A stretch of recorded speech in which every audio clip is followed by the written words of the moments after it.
Good morning, good afternoon, wherever you are in the world, and welcome to another live commentary. It's been a while, hasn't it? Yeah, apologies for no welter, but we're back for the World Championships, the time trial, the men's elite in Rwanda, Kigali, and we're just seeing a number of riders warming up.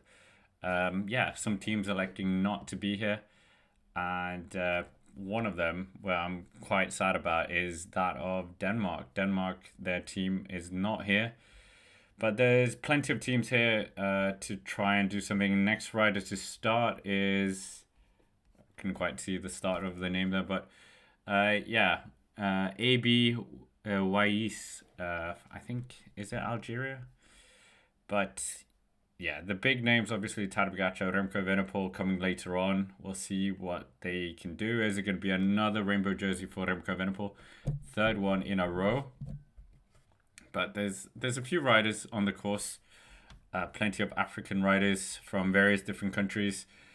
And we'll see how they stack up against the European talent. Many of these riders as well, not riding on the World Tour. So this would be a good window for them to get looked at as well. And you never know, pro continental team, a European Conti team could sweep them up. But in terms of next riders, the first European rider we have starting, or the first World Tour rider, we can put it like that, is Florian Vermeersch of Belgium, coming up in about 26 minutes.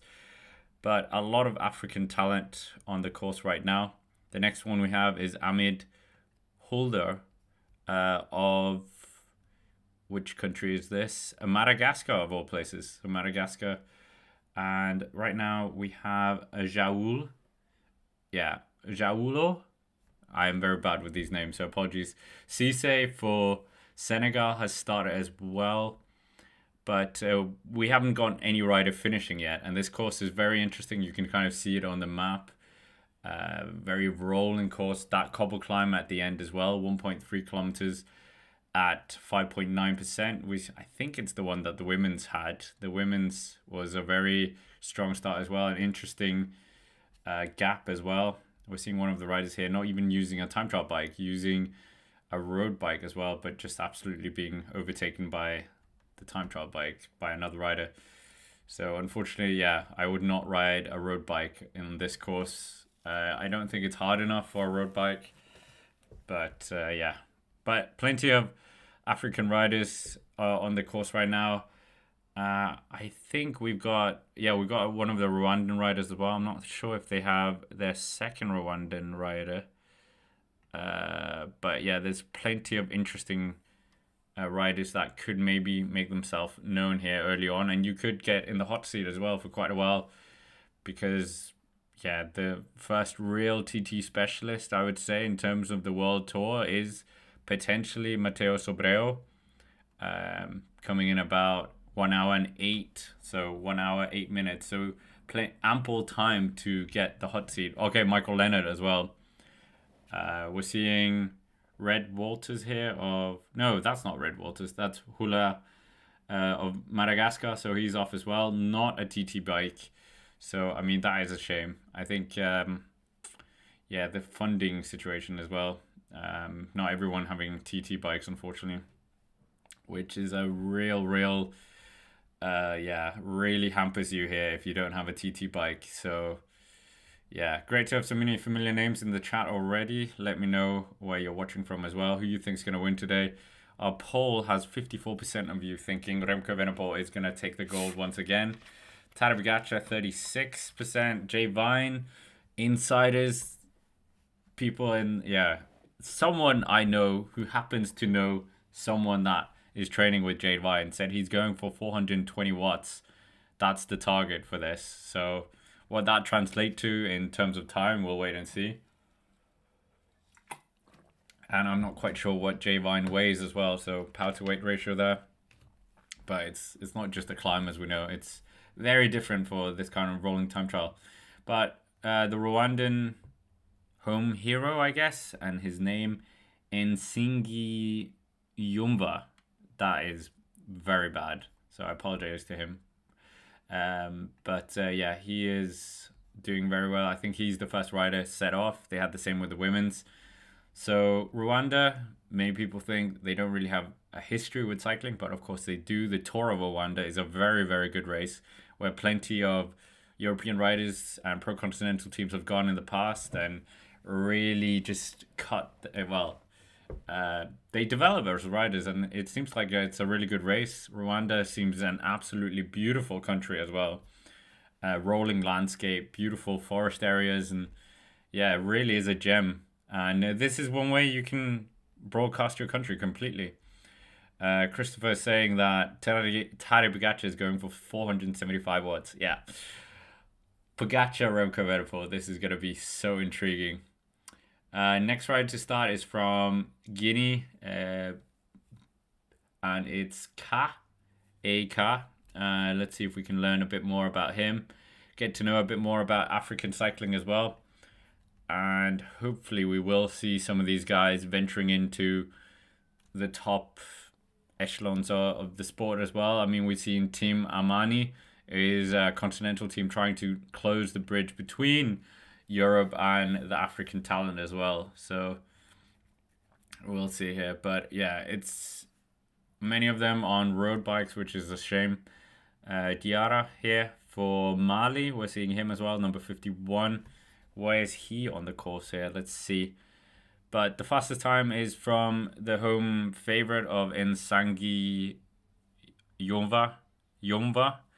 16 minutes at the first time check right now, averaging 39.7. So that is the first benchmark. And we'll see how long that holds. But if you've ever been on a time trial bike compared to a road bike, the difference is night and day. Like on this kind of course, yeah, it's not La Planche de Belleville or Périgord or something like that, those kind of time trials, but this is it.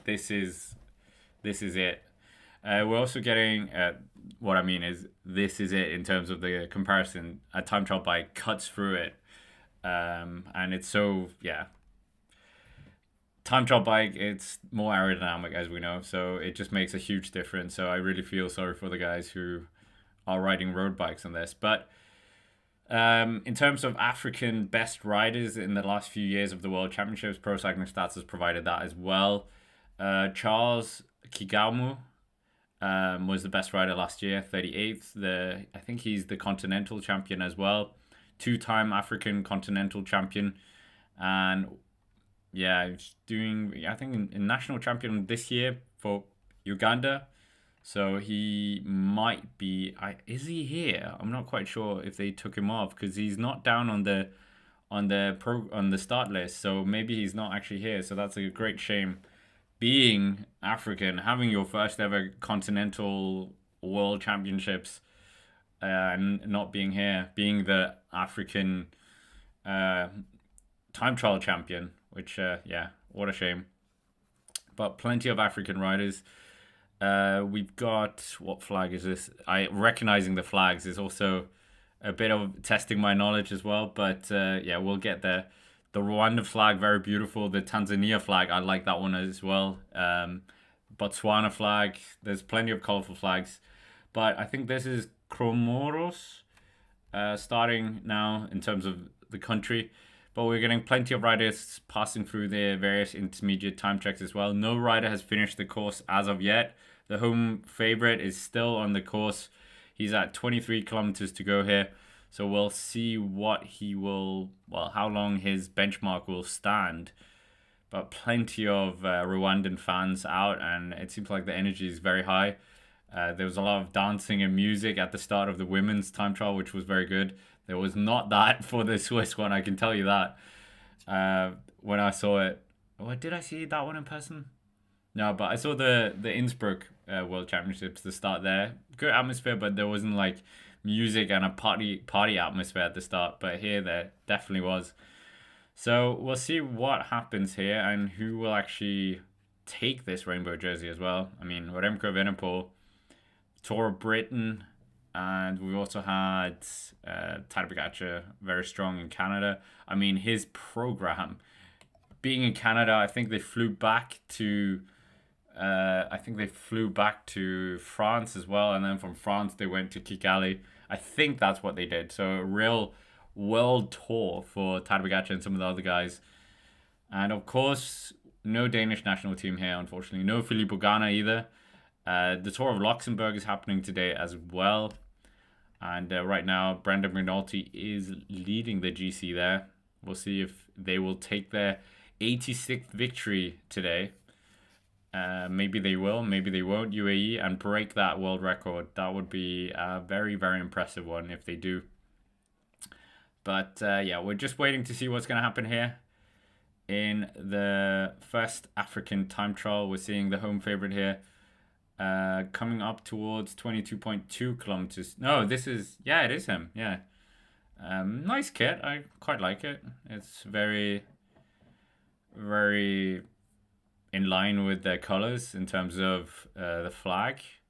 Some of the kits we've seen for national teams have been absolutely horrendous, but I think this is very stylish, very respectful of the flag as well. Benin is coming up now with Sojide, number 45. So, of course, we had, I think, 66 riders in total. So, 21 riders already on the start. But there is plenty of riders to be considering here. And, I mean, it is Pogacar versus Remco, we think, for the victory here. Is this not flat enough for Remco Evenepoel? We saw them cross swords twice in the Tour de France, once on the Périgord one, obviously, but also on that Cannes one where Remco Evenepoel won with 16 seconds. But obviously, Grand Tour is very different in terms of a time trial to like this one all-out effort. That's also what Patrick was talking about in our preview show as well. So we'll see if they're able to do something here. It's yeah, Remco, Tade. I mean, Tade is very, very good on a time trial. Won numerous time trials. Let's not forget about that. I mean, the last one, Périgord, he's beaten Ghana in a time trial as well in the Giro d'Italia setting. So yeah, absolutely astonishing. Not the best record when it comes to a time trial in national team sense. Of course, he decided not to go to the Olympics last year, so we don't have the comparison with him there. But yeah, I think Tadej Pogacar is going to give it a good go. And he is the only Slovenian rider as well. There is no Primož Roglic here, so we'll see. We'll see what he can do. I mean, we've had no rider winning the road and the time trial ever in the senior rank in the elite category. So is that going to happen this year? We've had riders come very close. Miguel Indurain coming very close, I think. Oh, wait, no. That was close to the Triple Crown. But in terms of winning the double in the Worlds, it's not been done in the men's. We've had obviously the Olympic last year was done by Remco Evenepoel quite sensationally. So very, very interesting there. But who is going to be winning today? I mean, you would put all your money on maybe Remco, maybe not. It's a hard one. It's a very hard one. I think Remco is very strong. Well, he's the best one, as we know. He's the best one in terms of the clock. He's had an incredible record. I'll bring up the records as well, and then we can look at the time trial records. But right now we've got Liu from China. So China is one of these countries where they are a very heavy cyclist country, but they just haven't got the road race talent. I mean, they're very strong on the track. They've got plenty of races in the past. I mean, we had a Tour of China Part 2 as well. We had the Tour of Guangxi's happening, well, in the current World Tour format, and we had the Tour of Beijing. But just, we don't have that Chinese superstar yet. And yeah, I talked with one of the press officers from UAT Emirates of all teams, who is Chinese himself, one of them.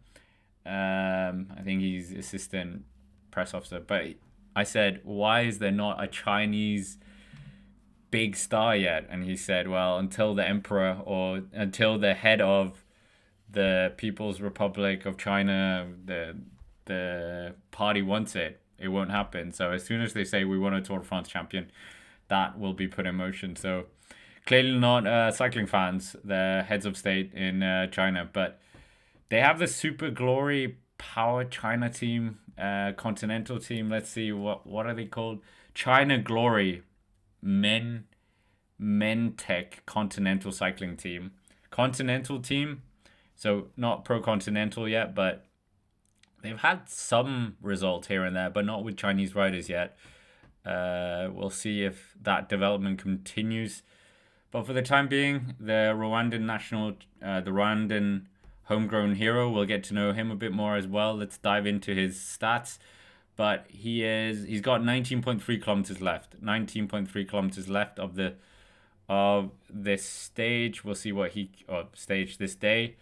It must be a very incredible feeling to have your home race here, and his time is still standing. 3 riders have already passed the first intermediate time check, and we'll see if he can do it. He's actually the national time trial champion right now, 26 years young, riding for a continental team of Java Innovo Tech Pro Team, which I've never heard of them. They are a Rwandan team, so there we go. And they had a rider finish 12th in the Tour du Rwanda. And they also have the the third best Ugandan time trial rider as well. So a Rwandan continental team, and we'll see what they can do as well. And obviously, one of the things that these African continental teams, which I heard from the man behind the Team Amani team, that I think is registered with Kenya, is that they really need the invites as well. And it's quite hard to get the invites for the African teams into European races, obviously, because, I mean, those invites in European races are very, very competitive as well. And it's hard. Like, even a Danish, Dutch, whatever, Bulgarian, UK, there's no UK continental teams anymore, but there's so many of them competing for very few spaces in the Copy of Bartoli, in Tour of Denmark, in wherever. So it's tough. It's really tough. But the Tour de Rwanda is, of course, their big Tour de France in a way for many of these African continental teams, and a very big race. I think it's the biggest race on the African scene. I think there is also the Amisa Bongo race in Gabon. So South Africa don't really have a big stage race in the road, I think. But Laurent Gervais is the next rider to come up. Ronda's going to be happy about this. Canadian, I must be honest, I didn't realize he existed. Rides for the Project Echelon Racing Team. Of course, they've also got Michael Leonard doing this as well. He was 4th in the national championships at Canada. Of course, the winner there was Michael Leonard, beating Derek G for the win there. So a good opportunity to represent his home country as well. I mean, if you got a call up and said, do you want to come to the World Championships and represent your country? I think most riders, if you're not in the top 2 tiers of the sport, you'd probably jump on it. Why wouldn't you? But he's going to be the next rider. Is he going to be able to set the benchmark? As we said, he was 4th in that race, or in the national championships for Canada. He was 16th in the final stage of the Vuelta a Portugal last month. Finished a time trial around Lisbon, pan flat, so very different to this. And we're just seeing some minimum get caught as well on the road, but it's going to be good here. It's going to be an interesting battle, I think, when we get the real big guns coming up. No Danish team, no Ghana as well, unfortunately. I'm not sure what the reason for Ghana is. It just he didn't like the course, and it's a long way to travel to get 4th place? Or I think I would say that as well. If you are someone like Ghana and you're only really going for the win, then I think this is probably not where you should invest your time. Obviously, he's going to the European Championships, which is in France this year, and I think that is going to be an interesting one. Remco's going there as well. I think Tade is not doing the time trial, but he's doing the road race. So yeah, maybe it is for the best. Focus more on the European, win that if you can. The course suits him a bit better than this, so Ghana will be missed, but yeah, that's how it is. Remco Evenepoel with Alex Sigard. That's quite a strong lineup for Belgium there. And the Danish team is there. they're not here, but they are there. I don't really understand why the Danish team isn't here, because Skelmose or whoever, the national team, Skelmose is not here. He's busy and trying to win the Tour of Luxembourg. But I mean, there's plenty of other riders from Denmark who probably are down here that could just do something in the TT. So yeah, it doesn't cost that much. Just bring a TT bike. You're bringing a road bike anyway. So, but yeah, I don't really agree with that with the Danish national team. I think it's a bit disrespectful to the hosts, but maybe you guys can let me know what your comments are or your feelings about the Danish national team not being here. I think there's a few other teams not here. The GB team are not here either. But yeah, it is what it is. Great to have over 100 people in the chat. Let us know where you're watching from as well. Smash the like button. And yeah, I will do the road race as well. Under 23 road race. Are we interested about that? But the next rider to start is from South Sudan, I believe. Dimut. And not on a road bike. On a road bike here. So yeah, it's a shame that we couldn't. Yeah, they didn't have all the riders on TT bikes, because it's gonna hurt their times so badly. And I don't think it's a fair comparison. Many of these riders just going on road bikes. So yeah, a bit of a shame. But their home favorite, he's got 15.6, 15.8 kilometers still left of the course. Still holding the benchmark.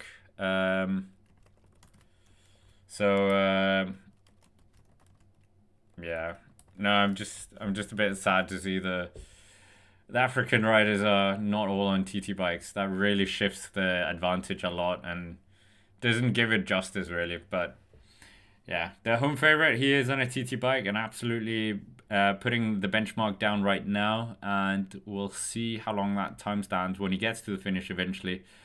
And there are a whole multitude of riders looking to absolutely demolish this course. Next rider to start, let's just have a look at that as well. We were talking about Ghana before. No Ghana here. And yeah, obviously that's a shame. Is this the first one? We haven't seen Ghana for quite a while. But the next rider to start is Musafa Koronoma from, I think that's Sierra Leone, if I'm not mistaken, that flag. 27 years young, and not too many races abroad. He's been doing races in the UAE quite a lot. The Mayush Ramada Cycling Championships. I didn't even know that existed. He was 28th there. I presume it's a road race. So, yeah, interesting. But no real TT record in terms of pro cycling stats. So that is a bit alarming, obviously. So we'll wait and see. But many of these riders really getting their name out for the first time on a big scene as well. So that's our World Championships normally is quite good for that as well. The first European rider is starting in 4 minutes, and that's Florian Vermeersch of UAE Team Emirates and obviously also of Belgium. So he will be setting out a good benchmark, and he's in a bit of a weird position here because, I mean, he's teammates with Remco Evenepoel today, but he's also the trade teammate of Tadej Pogacar. So we'll see what happens there as well. Oh! The Sierra Leone rider did not start. Oh, that's a shame. That's a shame. So we have a D and S already, so that's a great shame. The home favorite of Nisengi Yumva is still, I think he's still the benchmark right now. So at the first time check, 16 minutes, that's his time.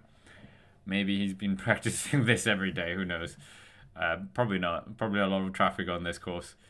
On a normal day, but I mean, to have your home World Championships, you're the first rider. I mean, I can only imagine what that feels like. But yeah, we're following one of the Madagascan rider as well, seeing what he can do. I mean, many of the riders, as we said, not riding road bikes, so that is really hampering them quite a lot here. So Florian Vermeersch, that is where we're gonna see if. Yeah, well, Florian Vermeersch, time trial, does that ring a bell? It doesn't really ring a bell for me. Let's dive into it. So Florian Vermeersch, as we know, 26 years young, 1 meter 93, so very tall, very, very tall.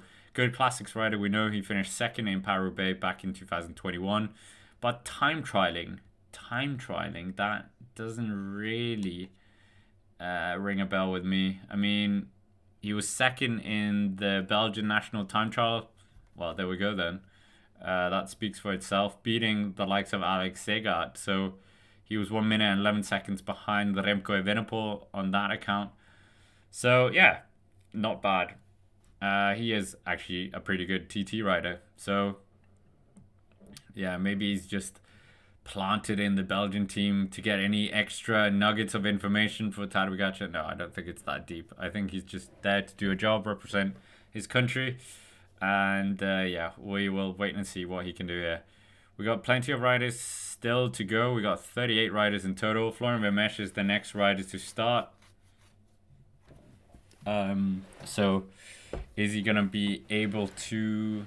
Well, it's not African riders. There we have the Chinese rider as well. So there's plenty of riders on the course, but there's no Europeans. We have the Canadian rider as well. So we'll wait and see. It's gonna be an interesting one for sure. But the Rwandans at the start are definitely doing something here. Vera is saying one American, Will Barter, checking for what time he'll start. Yeah, Will Barter. I mean, I remember that Welter stage where he almost took the win a few years ago now, but still, maybe he can do it. Oh, is it Tadej Pogacar's birthday? Oh my goodness. So we are, yeah, good shout there. Yeah, wow. Vera reminding us of that. I mean, didn't he become, was it his birthday in 2020? Was it on his birthday or was it after? Something with his birthday. I think he was either Tour de France champion on his birthday or, yeah, the day after. But yeah, the French riders, Paul Césac, that is someone to look out for as well. The European champion in the time trial last year, third place in the national time trial for France, and obviously also winner of the Tour de l'Avenir, where his time trialing skills came into action quite well and did a very good job there. Yeah, winning the whole thing. So we will see what he can do here. He's a very strong card, as we know. Really could do something. If maybe he can do something here, but it would be really good to see Paul Césac do something. Obviously, it's not the first time we've had a junior world champion skip the under 23 ranks and go straight into the elite when it comes to the world championships. We had that exact scenario back in 2019 with Remco Evenepoel winning the junior world championships in Innsbruck and then skipping the under 23 ranks and going straight into the elite and finishing second. So I mean, Paul Césac needs to pull something out if he's gonna do that, if he's gonna be able to trump that of Remco Evenepoel's achievement. But yeah, we'll wait and see what happens here. We're seeing, who's this? A factor bike. Who's riding a factor bike? Who is this? I'm not quite sure. Is this? I'm not sure who that is. Who's riding the factor bike? But Florian Vermeersch is the first European rider to start this first ever World Championships in Africa, which I think has, yeah, I mean, they should have done this before, shouldn't they? It's a bit late. Yeah, to not have a continental championships or world championships in Africa. I mean, so many options for them, and they still haven't done it. So, bit weird, UCI. But yeah, well, better late than never, I guess.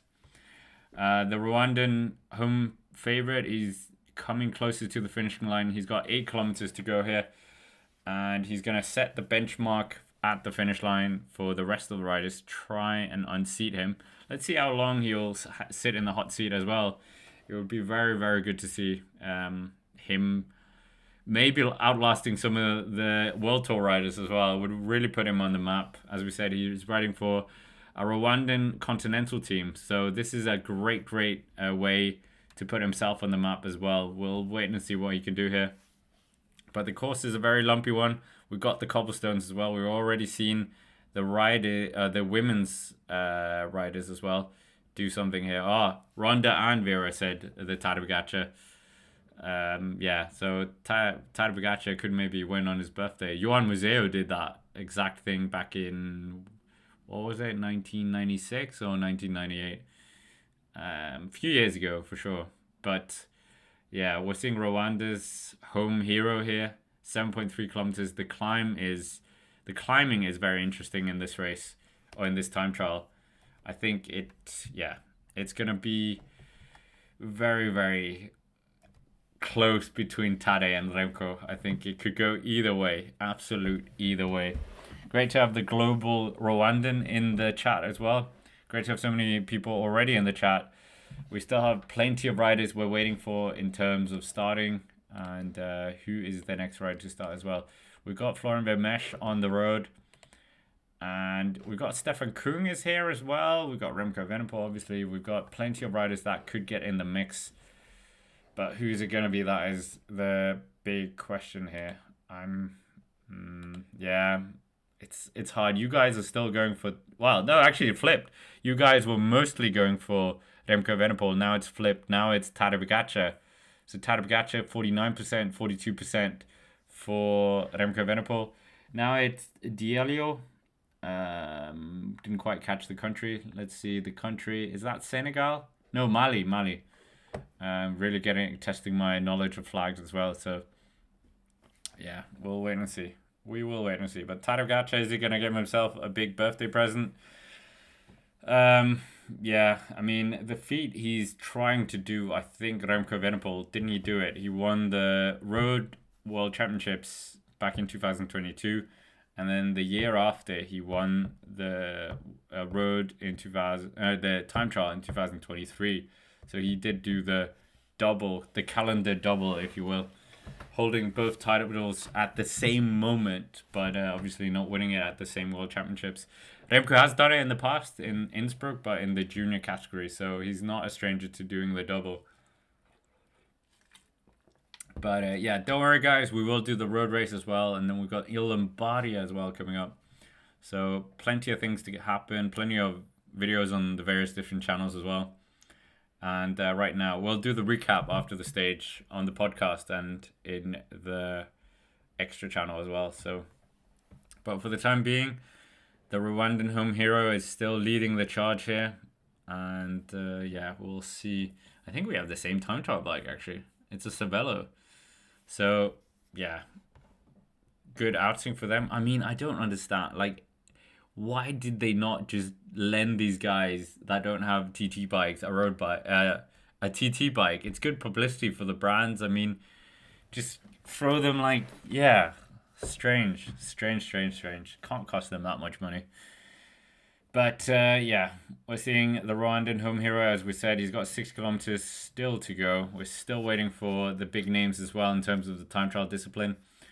Next big rider, who will we say in terms of a TT pedigree? I think we're looking at Michael Leonard, and in about 25 minutes, the national champion for Canada. Obviously, Ronda's going to be very happy about that. And we got Rai Tarame, who I didn't even realize rode anymore. I thought he retired. But yeah, he obviously changed from Intermarché last year, got let go, I think. And now he rides on a continental team right now, but representing Estonia, maybe one last time, you never know. But for the time being, riders are still coming thick and fast, and we still have the Rwandan home hero is still leading the charge. The Chinese rider, Zhang Ku Liu, is second place, 1 minute and 13 seconds down. So we'll see if anyone can actually challenge the Rwandan home hero, but I think he's going to be in the hot seat for quite a while. We're waiting for Florian Vermeersch to come through the first intermediate time check, and that will give us a real indication how competitive their time is. But yeah, the fact that riders don't have TT bikes, I think, is a bit scandalous. I think some of these teams should have gotten involved because it is the World Championship, so it's the biggest scene. So it is a bit. Yeah, it's like bringing a banana to a gunfight. That's kind of how I feel in a way. But yeah, riders who are here. Remco Evenepoel, Jay Vine is here. We've also got no Ghana, no Tarling. Tadej Pogacar is here. No Affini. No Jonas Vingegaard Bruno Amarai, yes. No Ethan Hayter. He won a time trial yesterday in the Tour of Luxembourg. No Primoz Roglic, but he is for the road race. No Florian Vermeersch. We got Stefan Kung here. No Kevin Vauclain. No Dan Hula. No Brandon McNulty. Obviously, he's trying to win the Tour of Luxembourg. And yeah, on screen we just saw the difference between a time trial bike and a road bike. Yeah, just flying past one of the guys with the road bike. So it's a bit, you can't even compare. If you've ever been on a time trial bike, it's incredible how easy you can get up to a very fast speed compared to a road bike. So yeah, we will wait and see. But for the time being, plenty of riders on the course, plenty of riders looking to set an early benchmark, and the Rwandan home hero of Nisangi Yomva. I need to learn how to pronounce that properly, but he is still number one. The Canadian rider of Laurent Gervais, related to Ricky Gervais? Maybe not. He is second, 11 seconds down on the Rwandan. So I think the time might be fairly competitive. So we'll see. Yeah. Ethiopia does have, is it Gourmet? He rides for, what team is it? Or does he not ride anymore? They have some World Tour riders, but they haven't got a World Tour rider here. So that's a bit of a shame. Yeah, but China, we're seeing them second place.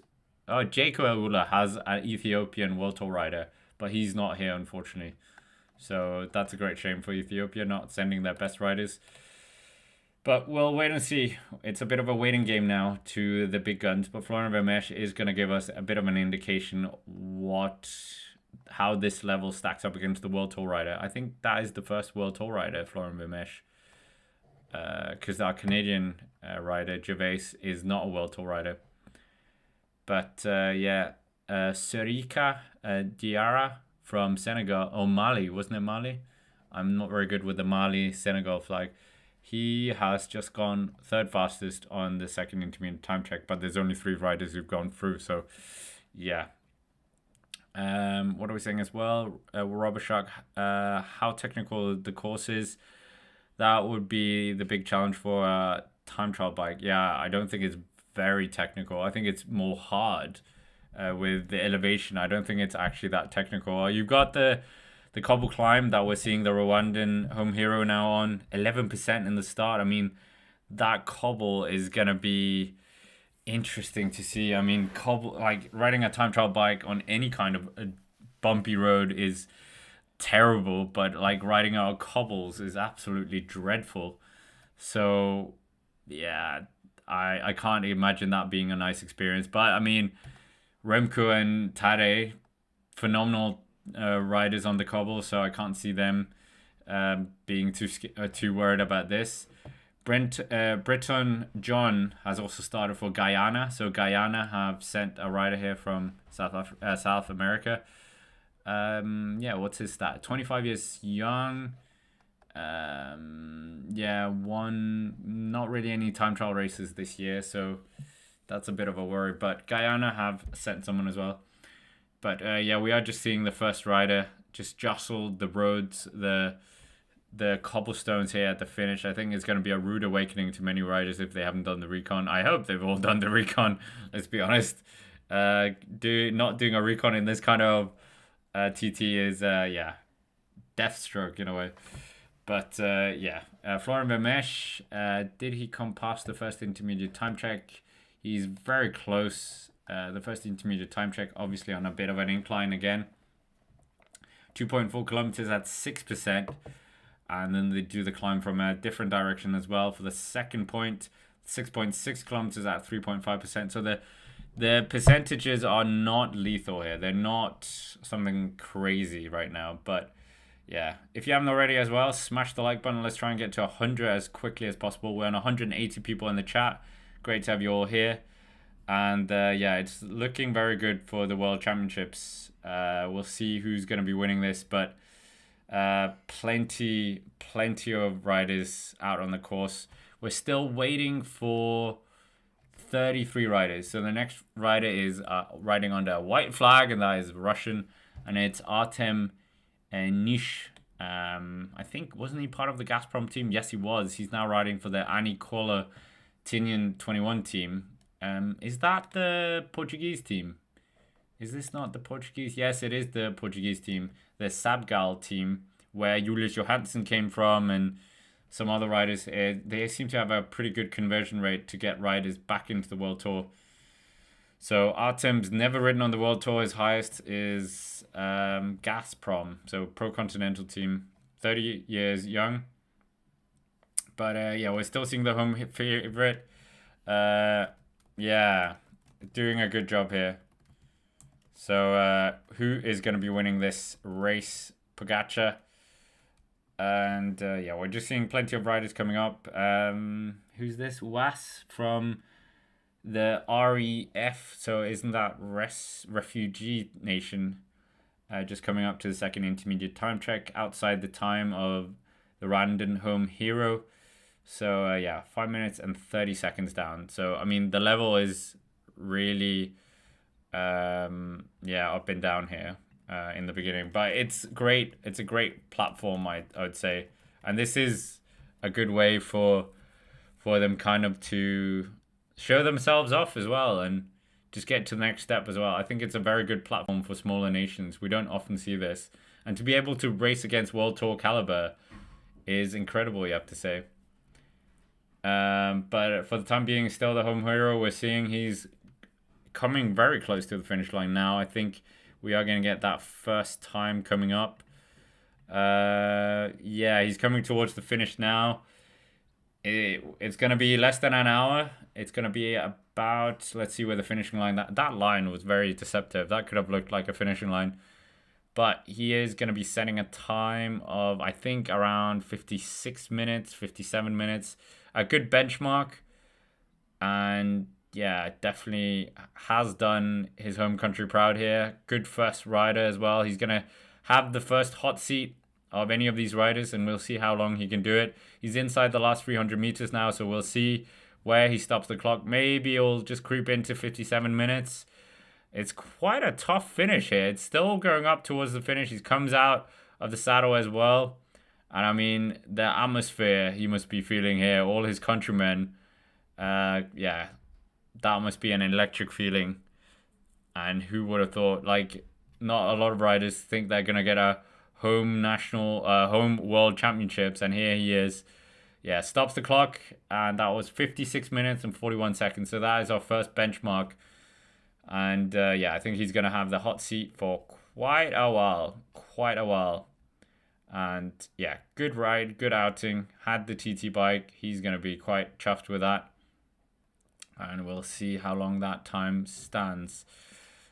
All the way to the finish?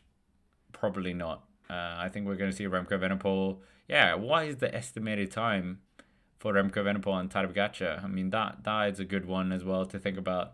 Are we going to see into the 40s? Oh, no, we have got the 40s. But, well, no, we haven't. We've got 56. What am I talking about? Maybe we could see into the late 40s. That could maybe be it. Yeah. We will wait and see. But for the time being, it's going to be an interesting one, this, I think. I think we are going to get a real big showdown between two of the biggest names in the sport. And yeah, all here for it. I think we're all here for it to see a real big showdown between these guys. But yeah, we're following the Canadian as well. Laurent Gervais. So I guess, is that the French side of Canada? Nothing to help me on Pro Cycling Stats with that. But yeah, as we said, part of the project Echelon Racing team. And we'll see what he can do here. Yeah, was recently at the Volta Portugal, the 10-stage bike race in Portugal. The closest thing we have to a fourth Grand Tour, I think.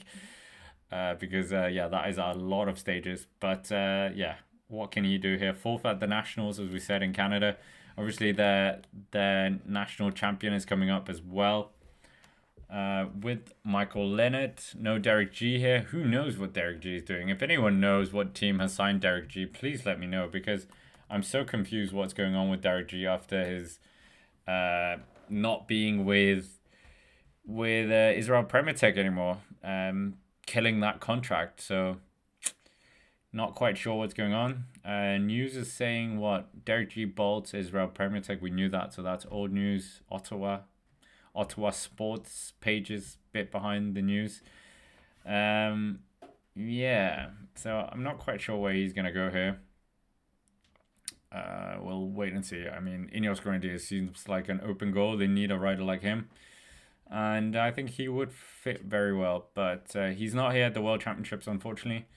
So who knows what Derek G is doing? Who knows? Maybe he's just living life. But next rider to start, is this Artem? Were we a bit too far ahead here? No, it's Turkish rider. This is Orken. I've seen that name before, so I think he has won some races in the past, maybe on the Asian circuit. Let's get to know him a bit more. Artem Orken. I think that's how you pronounce it. He's ridden in plenty of races, plenty of teams, continental teams. He is a 10-time Turkish national champion in the time trial, so there you go. It's sending their best time trial rider. Did he not win it this year? Maybe he didn't win it this year. Let's see. Did they have? Yeah, they did have one, and he didn't win it. He wasn't, in fact, there. Oh, wait, he was there. He was 7th. Maybe something went wrong. But a 10-time national time trial champion for Turkey, and we are just waiting to see what's going to happen here. But yeah, most of you still think it's going to be Tadej Pogacar, the birthday boy, winning the race today. And yeah, we're still waiting for a lot more riders to finish. We only had one finisher right now. And yeah, Michael Leonard coming in about 11 minutes. Ryan Tarama, 2 minutes down on him. Then we've got Darren Rafferty as well. We've got Ian Van Wilde, Raul Garcia, who is changing teams to Movistar next year, the Spanish rider. Mateo Sobreo is going to be the real... Him and Michael Leonard, I think, are really going to put down a benchmark for many of the other riders. We got Luke Plapp and then Paul Cesac's coming in about half an hour. So plenty of interesting riders still to come. And very quickly as well. After Paul Cesac's, we've got Mauro Schmidt starting. We've got another Rwandan rider, Moise Mugisha. Is that how we're saying it? He is, in fact, the national time trial champion of Rwanda twice. Not this year, but in 2024 he was. So we'll see what he can do as well. Yeah, so there is one more Rwandan rider as well. So we will wait and see what happens here. But there's plenty of intrigue here with this time trial. I think the top 10, we have got Mauritian rider as well. We got Brandon Downes from South Africa. I've never heard of him. We're getting to know a lot of riders as well. Even the German rider, I've never heard of him. Miguel Heidemann, never heard of him. So we're discovering a few riders ourselves. But Florian Vermeersch has set the fastest time at the first intermediate time check. So 45 seconds quicker than the home favorite. So yeah, I think we are going to see the times really get destroyed by the time we get to the top 5. The top 5 consist of Jay Vine, Bruno Amarai, Stefan Kung, Tadej Pogacar, and Remco Evenepoel starting us off in an hour 12. So that top 5 is really going to go for it. Isaac Del Toro is also in the start line. So this is his first Elite World Championships. Obviously been flying this year, Isaac Del Toro. Obviously, we have a video on the channel. But yeah, time trial and Isaac Del Toro. Does that ring a bell? Not really, if I'm honest. The time trial in Pisa, in the Giro, he finished 36th. In Tiar and in Albania, he was 12th there. In the Tour of Basque Country, he was 15th on that opening time trial. 9th in the opening Tirreno time trial. So, I mean, there is a bit of time trialing. And, I mean, he's getting Yeah, a new experience as well, representing his national team. He's done that before as well. He was at the under 23 national world championships as well. And he's, of course, won the Tour de l'Avenir for the first Mexican ever in the national colors as well. So Isaac Del Toro, for sure, is a rider to watch. And, I mean, many people got annoyed that I called him the future of UAE, but, I mean, he is. Yeah, many people saying Tadej Pogacar is the future, but I mean Tadej Pogacar is the now. He's not really the future, is he? So we will see what happens there. But yeah, the times are tumbling, so we'll see if we will see some big changes by the time the riders come in as well. More World Tour riders coming means the times will tumble a lot, I think. Next World Tour rider that we're looking out for, who is that? That is Michael Leonard, 7 minutes. So I think that one is going to be quite a dangerous one in terms of challenging all the times. It could be our next hot seat rider after, I think, Florian Vermeersch. So, but Michael Leonard, not really the best year in terms of time trialing, let's be honest. I think he still has the 3 kilometer individual pursuit junior world record. But yeah, he was 41st in Tour of Poland in a 12.5 kilometer time trial. In the Criterium du Dauphiné time trial, he was 23rd. So, not the best record this year. Obviously, winning the national championships, but other than that, not really anything to write home about. Still only 21 years old, so he could still be in the under 23 category. Famously, he did win a stage in the Tour de l'Avenir in 2024 while riding for Ineos Grenadiers, which I was like, you can do that? Obviously you can, but yeah, I think like his race before that was the Vuelta a Burgos, and then you go to the Tour de l'Avenir. But I mean, it's turning into the under 23 Tour de France anyway, so many of them are in development teams, many of them are already on the World Tour scene. So you can see Paul Césax, he went to the Dauphiné and then he goes to the Tour de l'Avenir. So the level is very high in that under 23 category now. So yeah, there's a lot of pressure. I think the pressure is gonna like move down into the juniors soon as well. But yeah, AG2R, they have the main team, they have the development team, they have an under 19 team, and they have an under 16 team. So crazy. It's like a football club set up here. But I mean, that's how you have to do it if you're gonna discover the next Paul Césax. Anyway, what are we waiting for? We are waiting for our next World Tour rider of Michael Leonard to start. There's plenty of riders still on the course. The times are tumbling courtesy of Florian Vermeersch. He will probably be our next hot seat rider. He is getting ever closer. He's on the second climb of the circuit now, so getting closer to the intermediate time check, 0.2. And then he's got that long descent into 0.3, and then another climb, and then he's got the cobble climb, and then the finish. The cobble climb, 1.3 kilometers long, 5.9%. Not the toughest climb, but certainly is doing something, to be honest. But Laurent Gervais, he's about to get to the second time check as well. Outside the time of Insangi Yumva, the Rwandan home hero and current hot seat sitter. So we will see. We will see.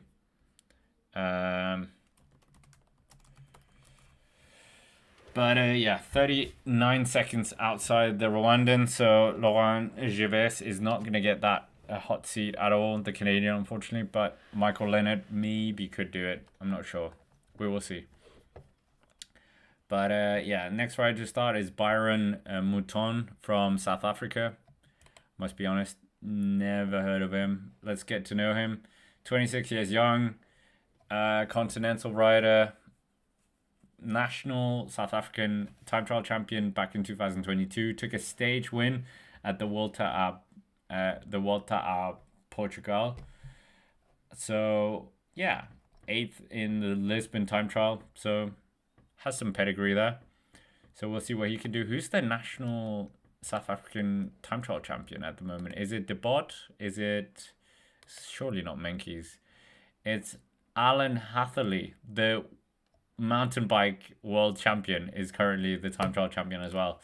Oh wow, he's been having a great, great year. National time trial champion, world tour rider, and yeah, winning the mountain bike world championships as well. So didn't elect to come here. Was he at the world championships last year? He was not. I think isn't this his first year? Yeah, it's his first year as a world tour rider. So yeah, that transition from mountain biker to road biker is a very successful one in the past. Cadel Evans, Jakob Fuglsang, dare I say Michael Rasmussen, Tom Pidcock to some extent, I guess. Yeah, Laurent Gervais is making his way down. I think this is the final descent before he climbs up towards the finish line. 20.4 kilometers left for Florian Vermeersch, the first World Tour rider. The UAE rider riding his Colnago. So we'll see what he can do here. Is he going to be taking the first hot seat, breaking Rwandan cycling fans' hearts? So, yeah, it's going to be an interesting one. But next rider to start. Who is the next rider to start? It is, yeah, Mouton that we talked about. So, yeah. What can the South African do? This is a great honor for him as well. His first ever... Well, has he been to another World Championships? Maybe not. But, I mean, these continental riders, if you got the call-up from the national team, I would take it in a heartbeat. Because it's... You don't know whenever you're going to be called up again to the national team. Some of these World Tour riders who are maybe a bit more specialist in it, they might decline it more if it doesn't suit them, like we saw with Ghana, because they know when the time comes, they will get the call up when it favors them. But yeah, we will see what happens here. Luke Plapp coming up very shortly as well in 16 minutes time. So Luke Plapp said it's a very challenging course. So we will see. Luke Plapp, strong rider. Some bit of a hit and miss in terms of time trialing performances. Can be very good. 7th in the San Sebastian Classic last month. His time trialing performance this year, winning the National Time Trial Championships early on, finishing 7th in the second time trial in the Giro d'Italia and went to the Tour as well. Got 2 top 10s there.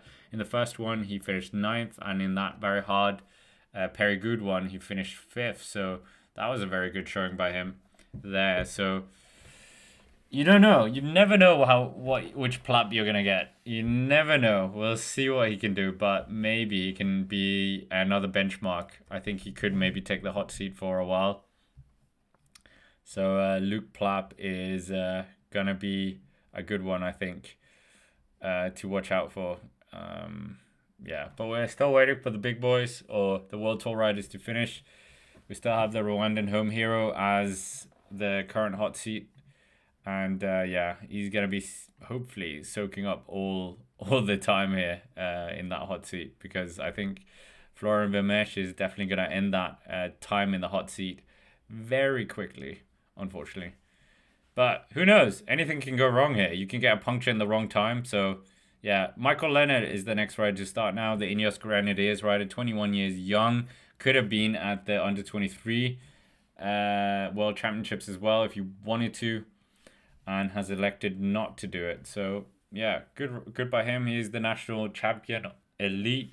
I think he is the youngest ever one as well in Canada. Let me just double check that as well. I think he is. But Michael Leonard, very strong talent as we know. And we'll see what he can do here. Very much what Ineos is banking on in terms of getting some real big success and swing that pendulum of the Grand Tour scene. Yeah, obviously with AJ August as well, but I think with Del Toro, they're going to struggle. They're absolutely going to struggle to swing that back. Because, yeah, anyone watching the Tour of Austria, he absolutely made mincemeat of AJ August. Anyways, he's not there, but Del Toro is. But we were talking about the Canadian National Championships because we are watching Michael Leonard here try to do his best. Very strong riding against the clock. Normally, national champion, as we said.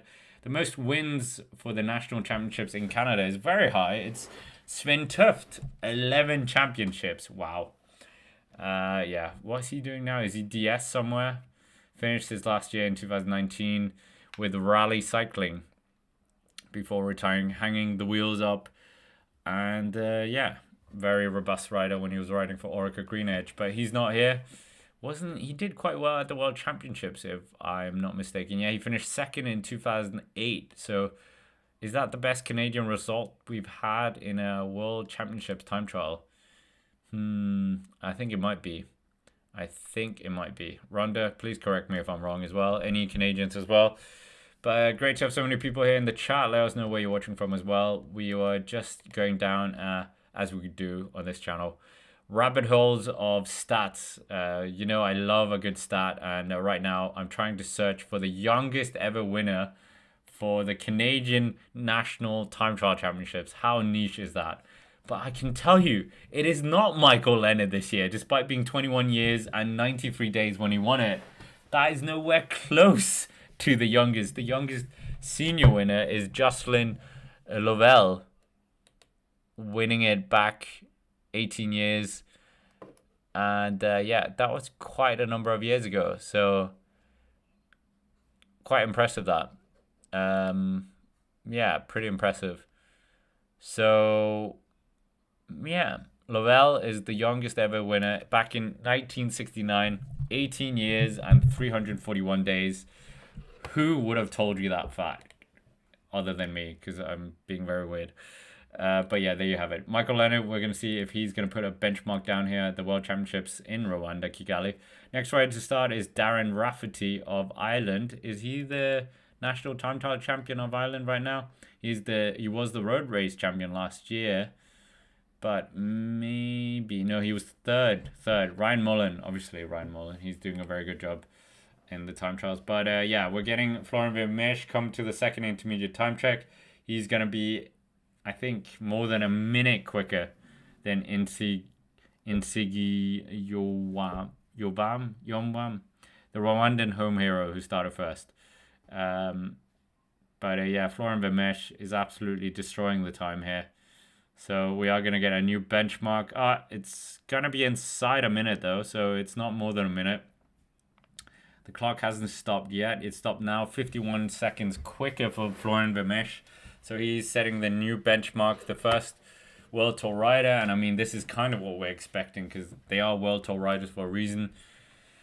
But yeah, we'll see what happens. Darren Rafferty, he is starting. I mean, he's had a bit of a whirlwind in terms of travel. In the last month, he was at the Tour of Poland. He went to the Britannia Classic. Then he went to Maryland Cycling Classic. Then he went to the GP Quebec and Montreal. Didn't finish any of the races in North America. And now he's in Kigali. So a bit of a World Tour race or whirlwind for him.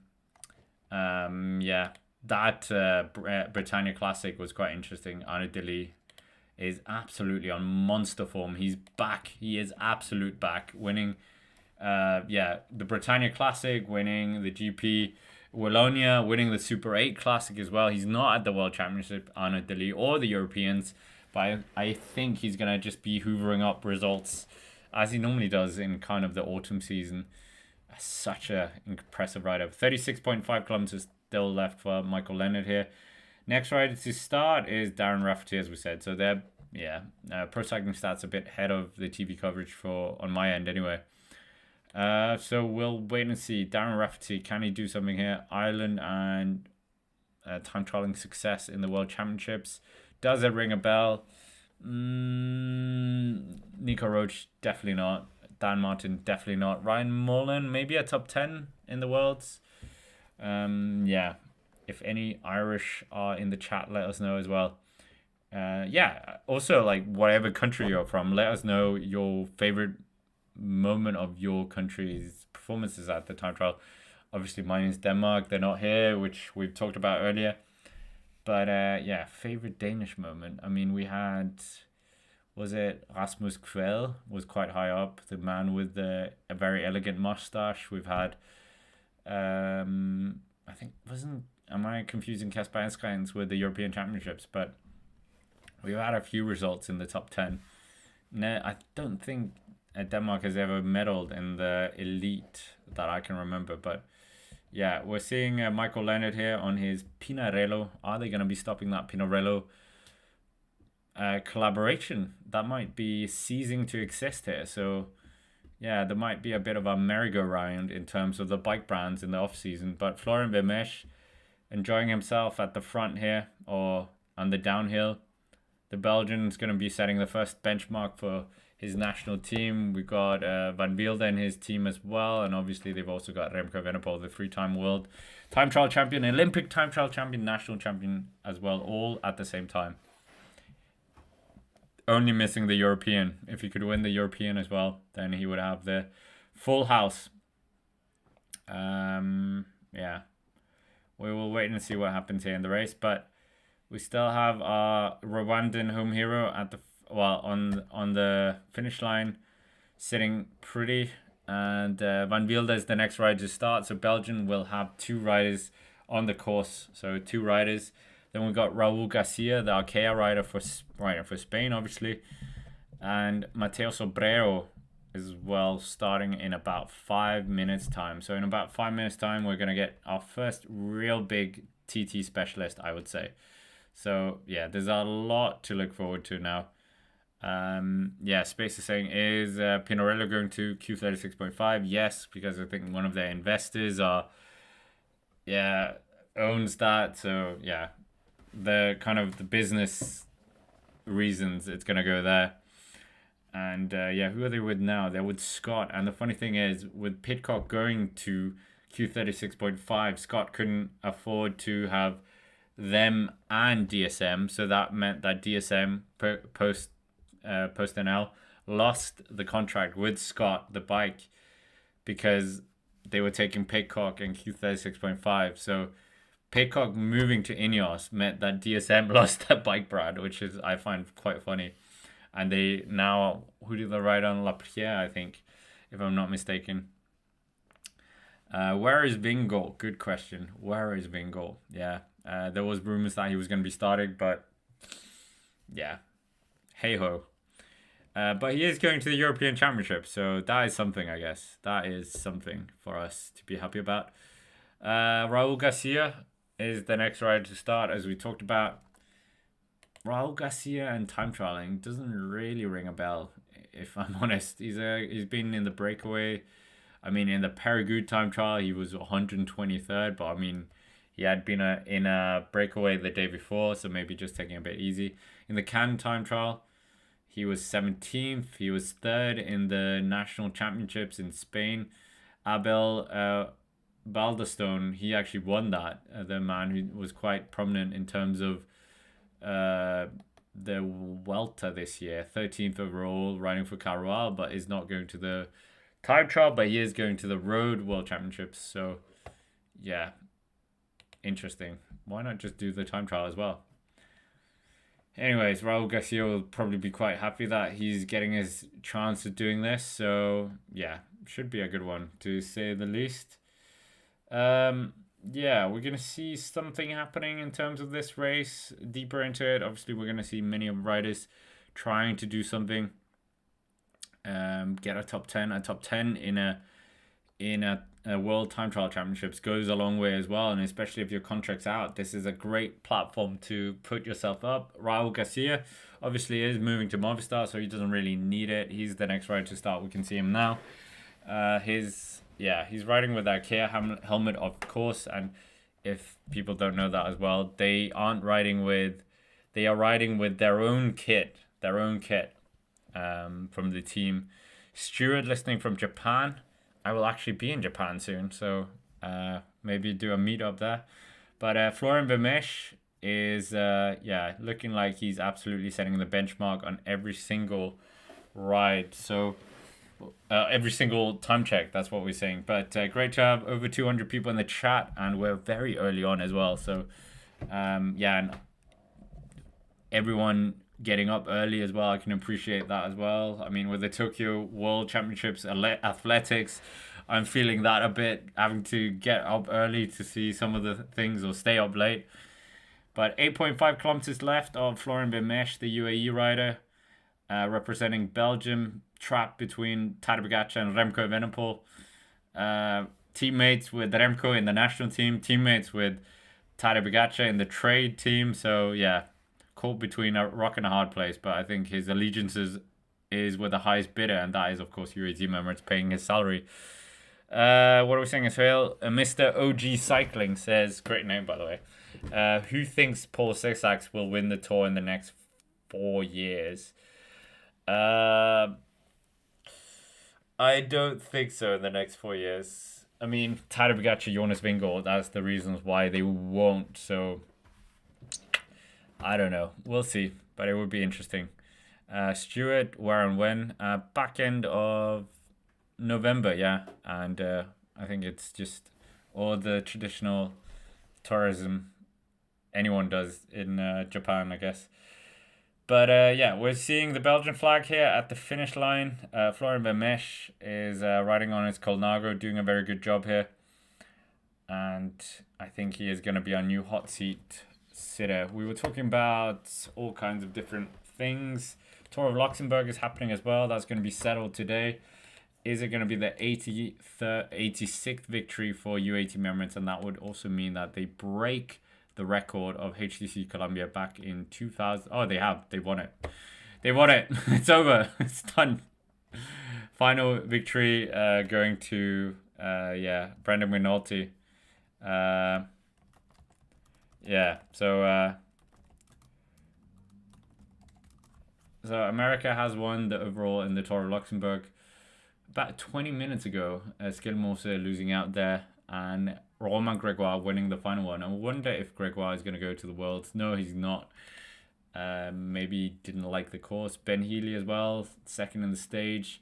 Tour of Slovakia as well, won by Paul Double of all people for Jaco Alula. So that's a very, very popular win for him. And he's joining two Visma Lease bike riders on the podium as well. But back to the World Time Trial Championships. We'll see what happens here, but it's looking very, very good here for Florian Vermeersch to at least sit there for quite a while here. Quite a while. And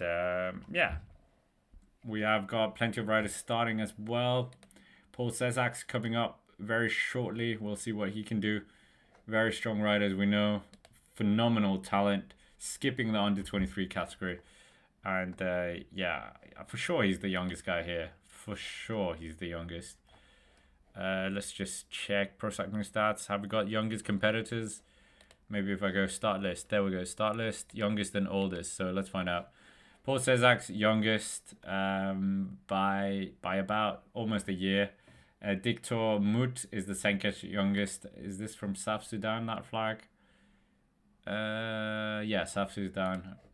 And yeah, who else? The oldest is a rider from Tanzania, 41 years young. So quite a big gap between the youngest and oldest in this race. We're getting the Chinese rider coming up to the finish of Liu. Liu is outside the time by quite a lot. So yeah, not going to be challenging the time of the Rwandan home hero, but it is looking very good. Stuart, you're not there in Japan. What a shame. Next time, I guess. What are we saying as well? Does anyone know why Gamai is doing the road race? I mean, to try and win, I guess. Be a representative of, I would say, the biggest African rider. I mean, him, Louis Menkes. I think it's still Bini. The Chinese rider is going to be outside 1 hour here. So outside 1 hour. Many of you, we could do a new vote as well because plenty of you have voted. So let's ask you guys. Let's see. Do you guys, well, we shouldn't really do a Tour de France poll, should we? Jericho World Championships.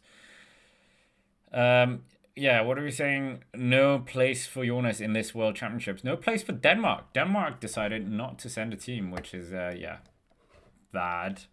So we think Isaac Del Toro is super young, which he is. He's 21 years young. But Michael Leonard is actually younger. So Michael Leonard is about 110 days younger than Isaac Del Toro. We have, uniquely, in this race, we have the under-20, we have the junior world time trial champion from last year, Paul Sezaks. We have the under-23 world champion from last year, Ivan Romeo.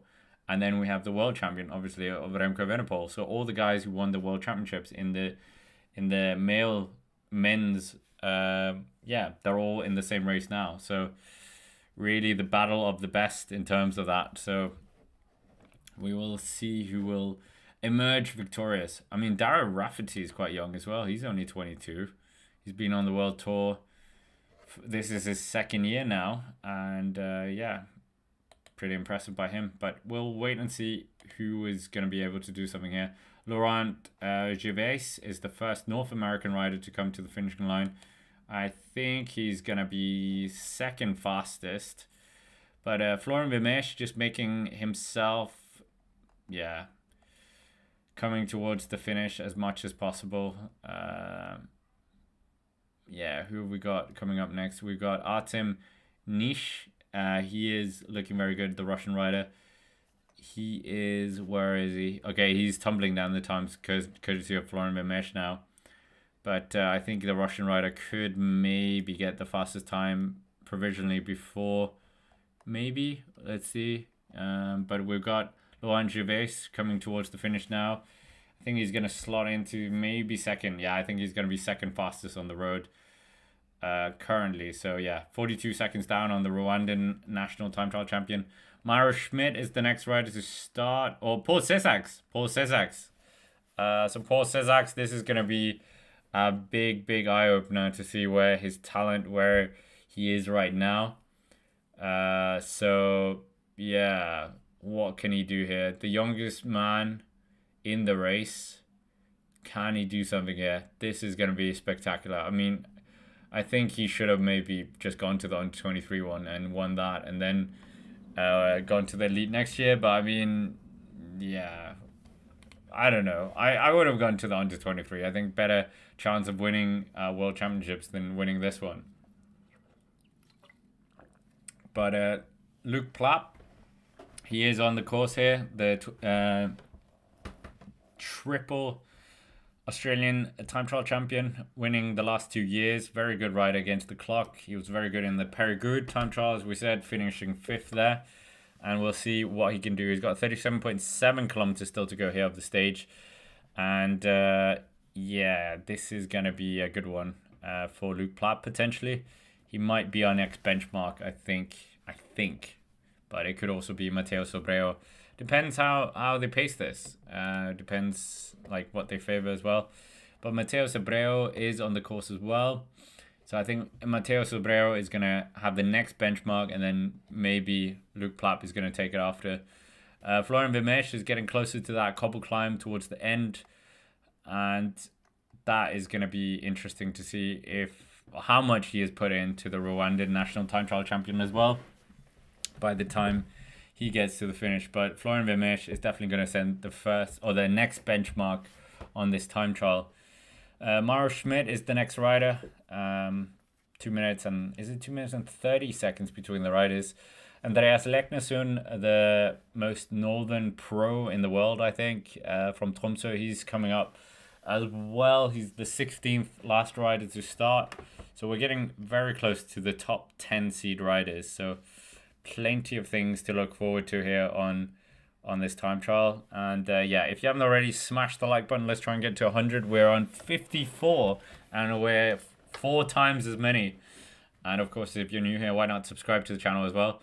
But Mara Schmidt, the next rider to start. Mara Schmidt, time trialing. Does anything ring a bell there? I mean, he has done some solid efforts in the past. We also have Ryan Taramir. He's got the 3rd fastest time through the first intermediate time check. We've got Michael Leonard was 2nd through that, 15 seconds behind Florian Vermeersch. So Florian Vermeersch has set the benchmark here, even with some World Tour caliber coming through as well. So, but I think the next test for him is going to be Van Wilder, Sobrero. I think Sobrero is going to be the first real test, to be honest. So for Vermeersch to keep those times as well. But Florian Vermeersch doing a good effort here on the climb called Nago. I mean, Tadej Pogacar is the one we're waiting for UAE Team Emirates. They certainly could do something here. I think they could. Yeah, I think this could be very, very interesting, to be honest. But we'll wait and see. We'll wait and see. It's looking very, very good for Vermeersch just to keep it. He's got 1.9 kilometers still to go. 51 minutes into his ride already. Yeah, next riders we're looking at Leknessund coming up. Is Leknessund the Norwegian national time trial champion? He's been the European champion in the under 23 category. He's been a two-time national time trial champion, but he wasn't the national time trial champion from this year. I would expect that was Tobias Foss, but he was second. Yeah, Tobias Foss, the former world champion, who is not in the national team. He's not on the start line, and it's a shame because I think this course maybe could fit him. So yeah, if he's not feeling it, if he's not in form, injuries, etc., he's had a long season. He was at the Tour de France. Yeah, so maybe just need a bit of a downtime after that. But next rider is the final Rwandan rider, Mugisha, and a big cheer from the crowd here. We'll see what he can do here. Former national time trial champion as well. And yeah, for sure, we all understand why Ghana is not doing it. Let's see what Plap's time is. Plap is going to be a real key metric. Him and Sobrero, they're coming up towards the finish. The first intermediate time check, not the finish.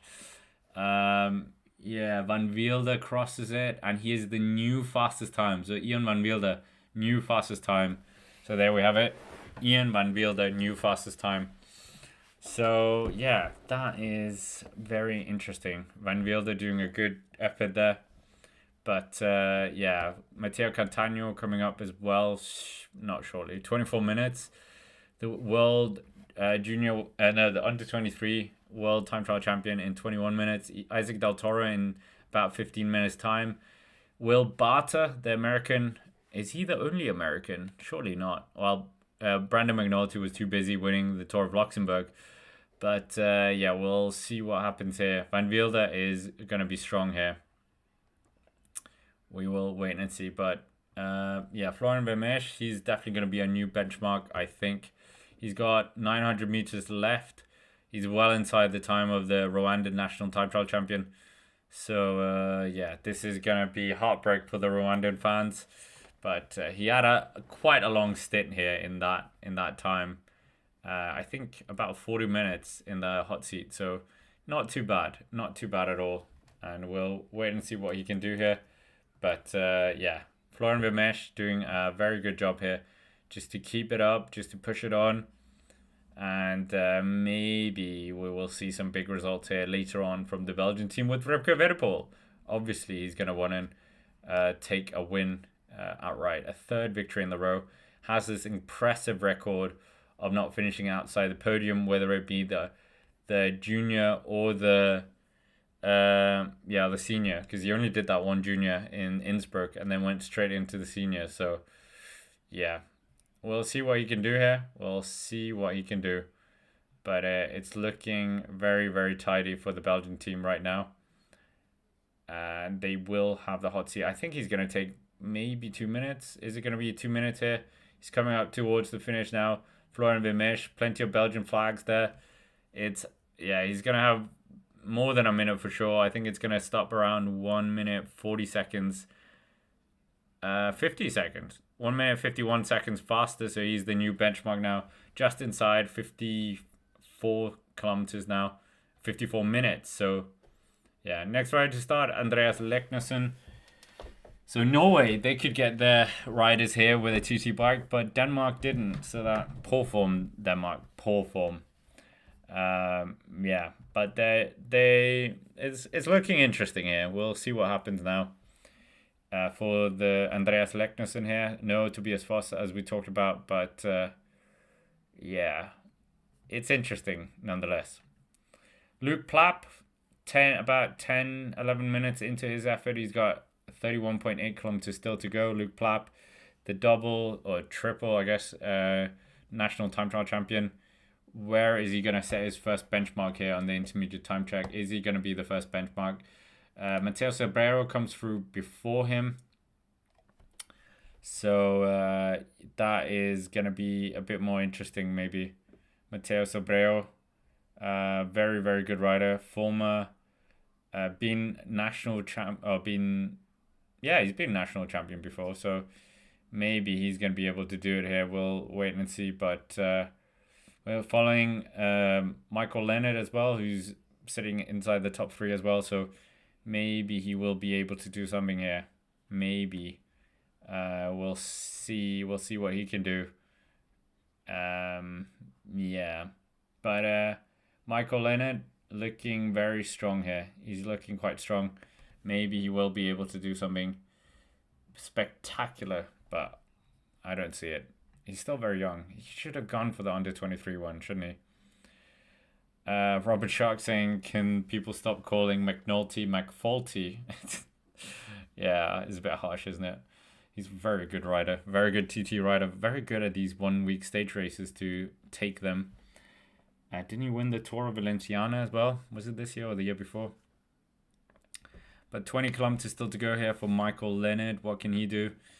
FT Bicycling is asking, where is Binny? There is no Binny in this race. Binny is going to be there for the road race. So, yeah, we'll see what happens. But Luke Plapp is doing a good job here, just keeping the momentum up, pushing on as much as possible. And next rider to start is, who's this? We've got Downes from South Africa. So he's the next rider to start. We talked a bit about him before, continental rider. Yeah. So Vermeersch faded a bit, as Robert Shark said, in the cobbles, but he had a lot of margin. Yeah, that's true. Florian Vermeersch, I think that his time in the hot seat is going to be numbered as well, with who's coming up towards that finish. He's got, who's he got troubling him? I think he's got a few minutes in the hot seat, but Van Wilder is going to be taking that. He's coming down to the descent here. When's the road race? The road race is next week. So Paul Cesac's coming up to that time check as well very shortly. We've got Raul Garcia finishing 5th on the first intermediate time check, so not really troubling Ian Van Wilder. Mateo Sobrero, 24 seconds slower than Van Wilder. Ooh, guys, I was wrong. I thought this was going to be a real tester, the real benchmark, but no. So that was a surprise and a half. Yeah, so Luke Plapp, that's probably the next benchmark for that first intermediate time check. Obviously, there is the caveat of what strategies they've gone. Has Van Wilder gone too hard out? You never know, because they don't want to show us the watts, which, yeah, I can understand, but not really. I really want to see the watts, because then you can get a bit of an idea of their pacing strategy.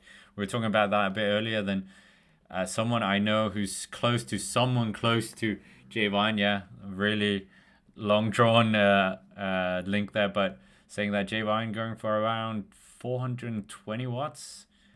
Is that right? Is that wrong? Who knows? You guys were saying 475 watts for Tadej Pogacar maybe for that hour. So there's going to be some big watts here on show. Jay Vine, very strong last year, top 5 in the World Championships, but also crashed on that race. So imagine if he hadn't crashed. Beat Ghana almost. So he didn't beat Ghana, but he came close, finishing second by 1 second in the Vuelta a España. And yeah, what can he do here? That remains to be seen. But Luke Plapp, obviously the Australian team, they're very strong in the TT discipline. Rowan Dennis, 2-time champion in the past. Mick Rogers, 3 or 4. So yeah, we'll see what. Yeah, I think 3. Wasn't it 3 titles? So Luke Plapp is down on Van Wilder. So Luke Plapp is down. He's outside the time of Van Wilder. So Van Wilder's time is really good here. Van Wilder has really put the marker down here for the rest of the riders. Luke Plapp outside it. He's got 19 seconds. 19 seconds down. And yeah, this is looking quite tasty now for Van Wilder to sit there for quite a while. If he can close it all the way to the finish. But obviously, as you said, Vermeersch losing time. But we're seeing riders absolutely just racing through this course. Ooh, Mouton the South African very close to the time of Vermeersch here at the second intermediate time check. So yeah, maybe Vermeersch can be unseated by a non-World Tour rider. Yeah, we will wait and see. We will wait and see. It's very close here. South African about 6 seconds, 7 seconds slower than Vermeersch. So it's not over for the non-World Tour riders here. So we'll wait and see. We'll wait and see. But for the time being, we're seeing another rider here, Michael Leonard, a World Tour rider. Canadian, Ineos Grenadiers, as we know. We'll see where he can finish here as well. But we're getting closer to the heavier end in terms of the contenders now, where next rider is the 13th rider to start, or the 13th last rider to start, with Will Barter, the American. Is he the American national time trial champion? I believe that is Brendan McNulty, if I'm not mistaken. But Will Barter, certainly a good rider against the clock. He has been second place in the past. I think it is Brendan McNulty, is it not? It is. No, it's Artem Smit is the current American national time trial champion. I mean, that's what happens when you put the national championships in May. Many of these riders probably, racing somewhere else. So getting back to America might be very inconvenient. But Will Barter, we'll see what he can do here against the clock. Where was it the year before? The year before May as well. Okay, maybe May is just when the national championships. It was in June in 2023. The American national championship seems to be a bit erratic. Sometimes May, sometimes June. But Michael Leonard is gonna get a better time than Florian Vermeersch. So the Canadian has just flipped it. He's flipped it. He was down on Vermeersch on the first one, but he has taken the fastest time now. Provisionally, 46 seconds quicker than Florian Vermeersch. So Florian Vermeersch has been unseated by 2 out of 3 intermediate time checks that he has. But yeah, that is not going to last much longer. The Canadian absolutely hoovering up the road here. And how much was he down on the first intermediate check? I think he was down by 15 seconds. So there was a bit of a swing on the next climb there. So maybe that's TT specialist versus non-TT specialist there. Gianni Vermeersch going a bit too hard out, maybe? Who knows? But for the time being, he's doing a very good job here. 46 seconds quicker than Vermeersch. So I think Vermeersch, his time is going to be over, not by his countryman, but by Michael Leonard. So next interesting one to look out for is going to be Van Wilder, how he compares to Michael Leonard. And before that, we've got Ryan Tarame, we've got Darren Rafferty. I think Van Wilder is about to catch Darren Rafferty as well. Mateo Sobrero in there. But who knows now? Now that first intermediate time check is a bit, all over the place. Paul Cesaks. Oh my goodness. Paul Cesaks, the junior world time trial champion and Total Avenir winner. He is looking very good here as well. Second place on the first intermediate time check. And that is looking very good here. We'll wait and see. Are we going to see Paul Cesaks getting closer? I mean, he should have gone to the under 23, if we're honest. Just get that world title. But it's looking like that's not going to happen here. Oh, he's not going. Mara Schmidt, he's coming up towards that first intermediate time check as well. Is he going to be doing an interesting time here, the Swiss man? The Swiss rider. I can't see him inside the top 10, so maybe they haven't registered the time yet. Andreas Leknesson as well, coming shortly. Will Barter, as we said, started. We have Mikael Heidemann, which I must admit that name does not ring a bell to me. So we'll get to know him as well. He's 27 years young. 3 times second place at the German National Time Trial Championships, riding for the Rembe Ratnet continental team, or he was. He's not riding for anyone right now.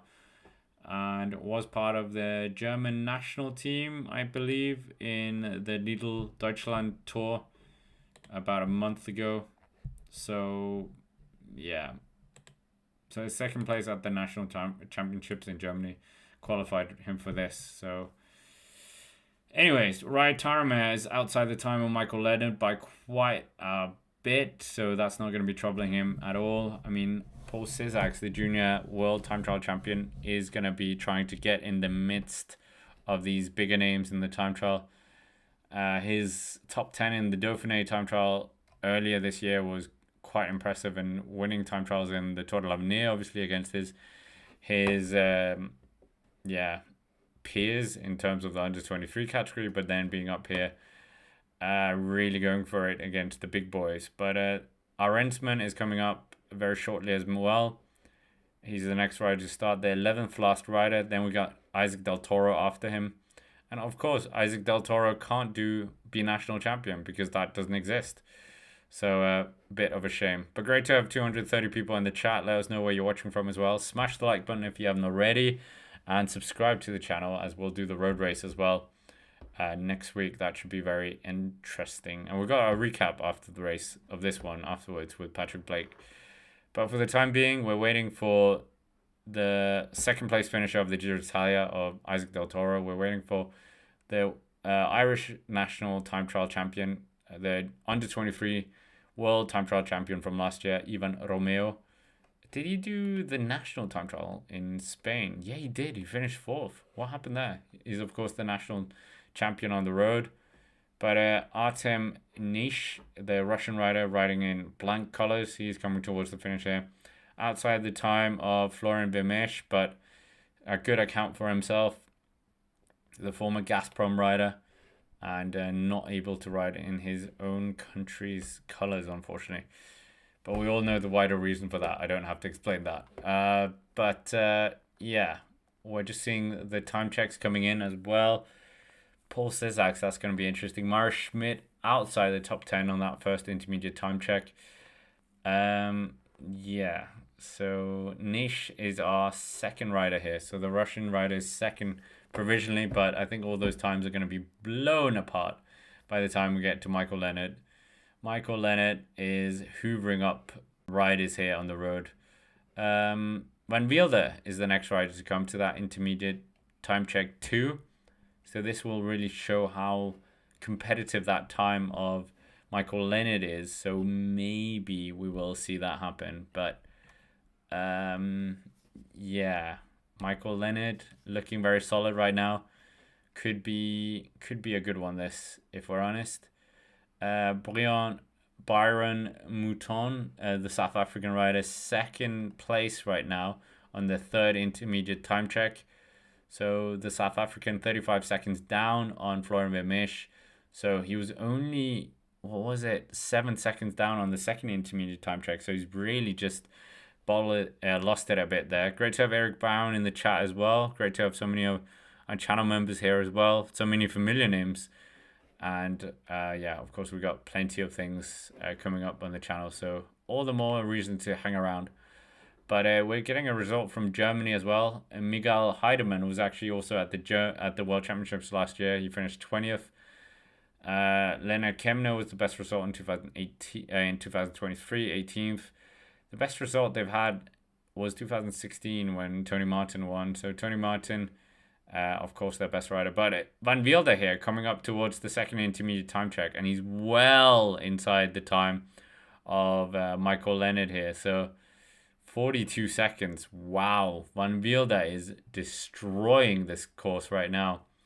He's still got the fastest time on the first intermediate time check here, surviving Luke Plapp and Mateo Sobrero. The next rider to start is Isaac Del Toro Romero. And we'll see what the Mexican can do in his first elite World Championships. He was at the World Championships last year in Zurich, finished 12th in the under-23 category in the time trial there, and 6th in the road race. I believe it was that way around. But we'll see what he can do. And Isaac Del Toro, Paul Cizak, is that going to be one of those new rivalries to come? Mexican versus French, that could well and truly be what we're waiting for. Andreas Leknesson, the Norwegian from Tromsø, has set the new fastest time on the first intermediate time check. The Uno X rider. Remember him, former top 10 finisher at the Giro d'Italia, former Maglia Rosa wearer. And he has got the fastest time on the first intermediate time check, 14 minutes and 58 seconds. This is a very, very good time by him. and we'll see if he can keep it all the way to the finish. Yeah, this will be interesting.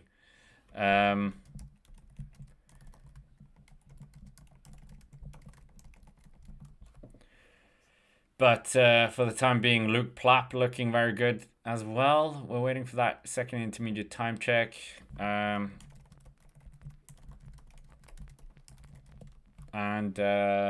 Rai Tarame, Raul Garcia up there as well. Mateo Sobrero getting closer to that intermediate time check here. Luke Plapp, we talked about him. Paul Cesar, if Paul Cesar catches Luke Plapp, that would be amazing, but I'm not sure that's going to happen. Results, we're waiting. We're going to see what Michael Leonard can do. He's, of course, getting closer to the third time check. He passed that with flying colors, 36 seconds quicker than Florian Vermeersch, but we're just waiting to see if he's going to be able to hold on to that after Van Wilder, who is absolutely flying on this course right now. So we'll wait and see. It is looking very tasty in terms of who's going to be winning this time trial. But I mean, the big boys are probably not even warming up yet, are they? No, they are for sure. They're for sure warming up. 17, 19 minutes until we see the big boys coming. So of course they are. Next rider to start, and we've got Red Bull rider here. That is Ryan Mullen for Red Bull Bora Hansgrohe TT specialist, as we know. Multiple national time trial champion for Ireland. What can he do here, Ryan Mullen? He's been at the World Championships in the past a few times. Is he going to be able to do something? Can he catch Isaac Del Toro? That would be quite a scalp if he could do that. So we will wait and see. In terms of our poll as well, 52% of you have gone for the birthday boy of Tadej Pogacar. Oh my goodness, 917 of you have voted. That's quite a lot. So let's start a new poll here. Yeah. Maybe we go for the road race. Where will Tadej Pogacar finish? Let's just say that. Do you think he's going to be first? Second? I don't think he's going to be anything other than that, I think, or other. So there you go, birthday boy. We'll put him as the subject of the poll. We need 35 of you to hit the like button as well to get us to 100. Let me hit the like button as well, because I don't think I've done that. But the next rider we're seeing is Raul Garcia coming up to the second intermediate time check. The man who is moving to Movistar at the start of the year next year. It should be very good to see. Okay, I voted for Tadej Pogacar to win. He would be the first man to hold both titles since Remco Evenepoel. And I've hit the like button as well. So there you go. So I'm in it with you. But Luke Plapp, what can he do here? He's the man who finished second in the Junior World Championships time trial to Remco Evenepoel back in 2018 in Innsbruck, Austria. But next riders to start, who have we got? Ivan Romeo, the under-23 World Time Trial Champion and Spanish Road National Champion. What can he do here? Fourth in his national championships. Very solid rider to say the least, but is he going to be able to do something? We will wait and see. But Florian Vermeersch still in the hot seat here. But for how much longer? 17 minutes until we see the man, the myth, the legend of Tadej Pogacar. Well, Remco Evenepoel, and then Tadej Pogacar before him. If Remco Evenepoel wanted to make a statement, he would need to catch Tadej Pogacar, but I don't think that's happening. Let's be honest. Remco Evenepoel probably a bit annoyed that he got caught by Jonas Vingegaard in the Périgueux time trial. And yeah, the rider we're looking at now is, who's this? Ivan Romeo. Ivan Romeo is starting, the Movistar rider, the future of Spanish time trialing, I would say. What can he do here? Very solid, very solid season for his first World Tour season. But we're seeing Mateo Sobrero coming up to the second intermediate time check, well outside the time of Ian Van Wilder. So maybe he's not feeling that great. He's going to be outside 47 seconds here. Where is he going to stop the clock?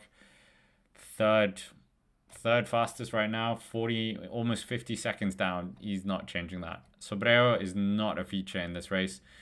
Jay Vine, we're seeing him. What can he do? Very strong rider in the TT, very strong rider in the climbs as well. Won the Mountains jersey. He took stage wins as well. So he's had a very, very good year, to say the least, and can make it even better, maybe. Maybe he can make it even better here. So we'll wait and see what he can do. But Matteo Cattaneo is coming up next, the man who's moving to Red Bull Bora Hansgrohe together with teammate Remco Evenepoel. And yeah, 34 years young. How many times has he done the World Championships? This is his first World Championships. Oh, second. He was 8th in 2023. So quite a solid time trial there, to say the least. He's been in the European Championships as well. So he's got a bit of pedigree when it comes to the TT. Third in the men's TT back in 2024 in the European one. Finishing behind his teammate of Affini and Stefan Kung. But Luke Plapp, what is he going to be doing here? He's not really been setting the timesheets too much alight here. Cantagno is also part of the mixed relay team, so that should be quite an interesting one. Luke Plapp part of that, Jay Vine, Michael Matthews as well. So quite a few solid riders there, solid teams. I think the Australian team probably will win again. Maybe the Dutch team. Let's see who. Oh, the Dutch team aren't sending a team. Oh well. Anyways, back to the World Championships time trial. So what are we saying? Poll for third place.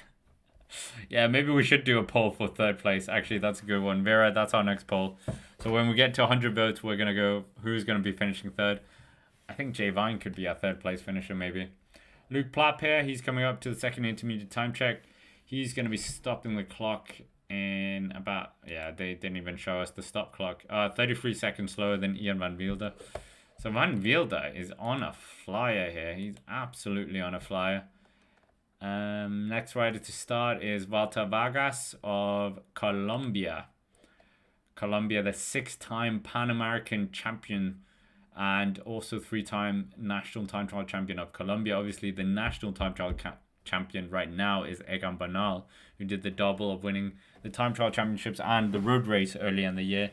But it is Walter Vargas who is doing it. I think Egan Bernal is here for the road race, so strange that he couldn't be bothered to do this race as well. But nevertheless, Vargas is happy about that.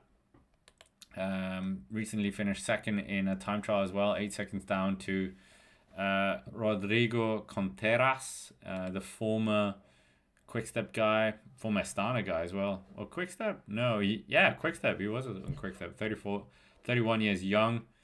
Bit of an up and down career in terms of that. But yeah, we'll see what happens here. We'll see what happens for the Colombian of Walter Vargas. But we're seeing Isaac Del Toro, the face of Latin America, I would say right now in terms of cycling.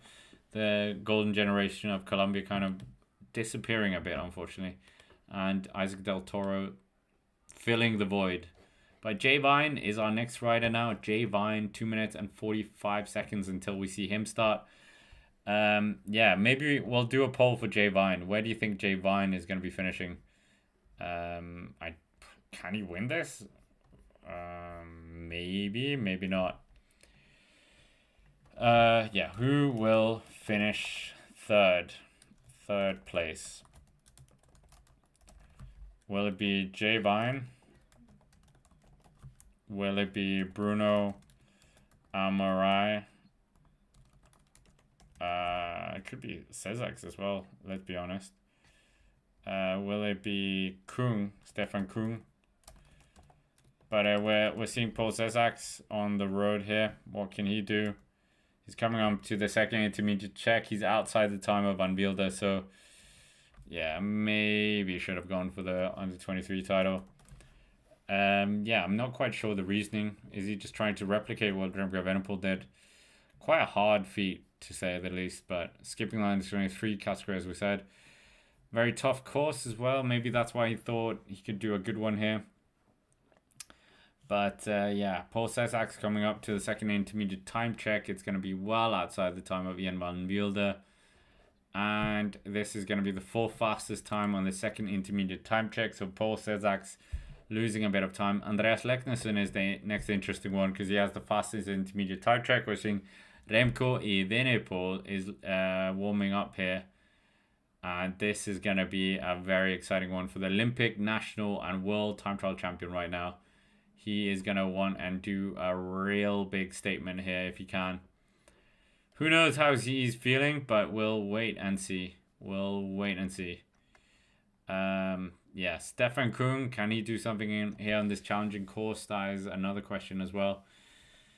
Yeah, plenty of riders looking to do a good time here. Jay Vine, the next rider to start in about 30-40 seconds time. Tadej Pogacar on the bike warming up as well, or I think he has done his warm up. Not the greatest record in terms of World Championship time trials, Tadej Pogacar. I mean, if we take a quick look, he's finished 10th in his first one back in 2021. He was 6th in 2022, and then 2023, his last one, he was 21st. So 21st. Yeah, 21st. Very different course, obviously different part of the season as well. He's had a big rest since the Tour de France, not doing the Vuelta a España. Will that hinder him? I mean, Remco Evenepoel didn't do the Vuelta either. We got Mouton coming, the South African. I think he might just be taking the time of Florian Vermeersch here. So Florian Vermeersch might just get unseated. You guys saying as well he was losing a lot of time in the end. But the South African, is he going to be able to take the time? No, I think he's going to be missing out. Oh, that was very close. Florian Vermeersch keeps it by 2 seconds. Jay Vine, next rider. Jay Vine is the next rider here. Is he going to be able to do something here? Tadej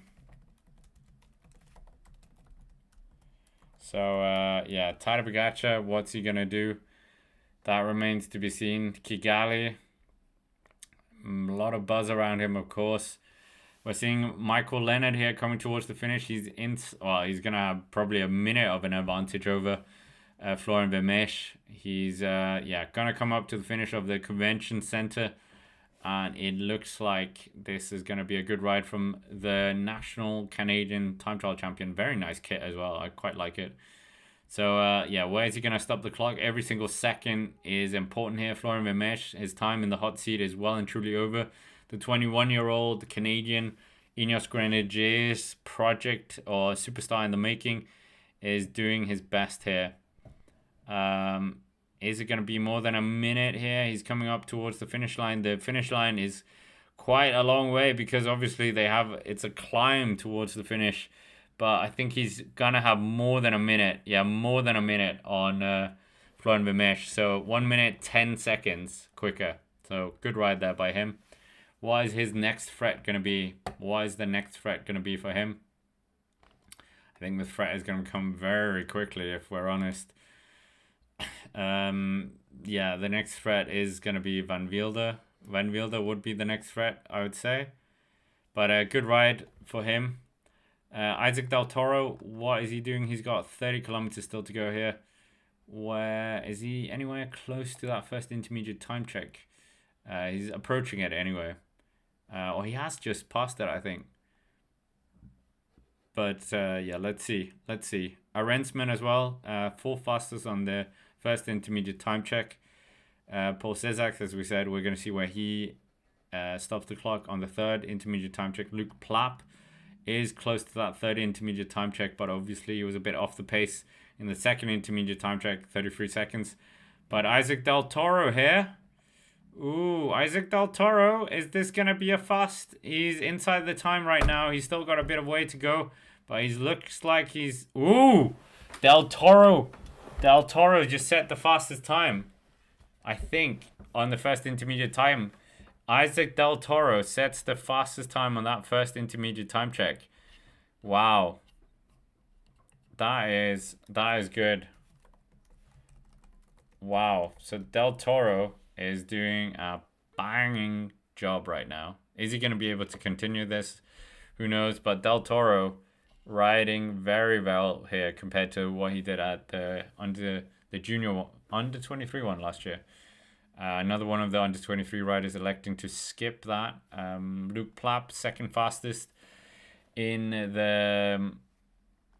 which one? The third intermediate time check here. So we'll see what Luke Plapp can do towards the finish line as well.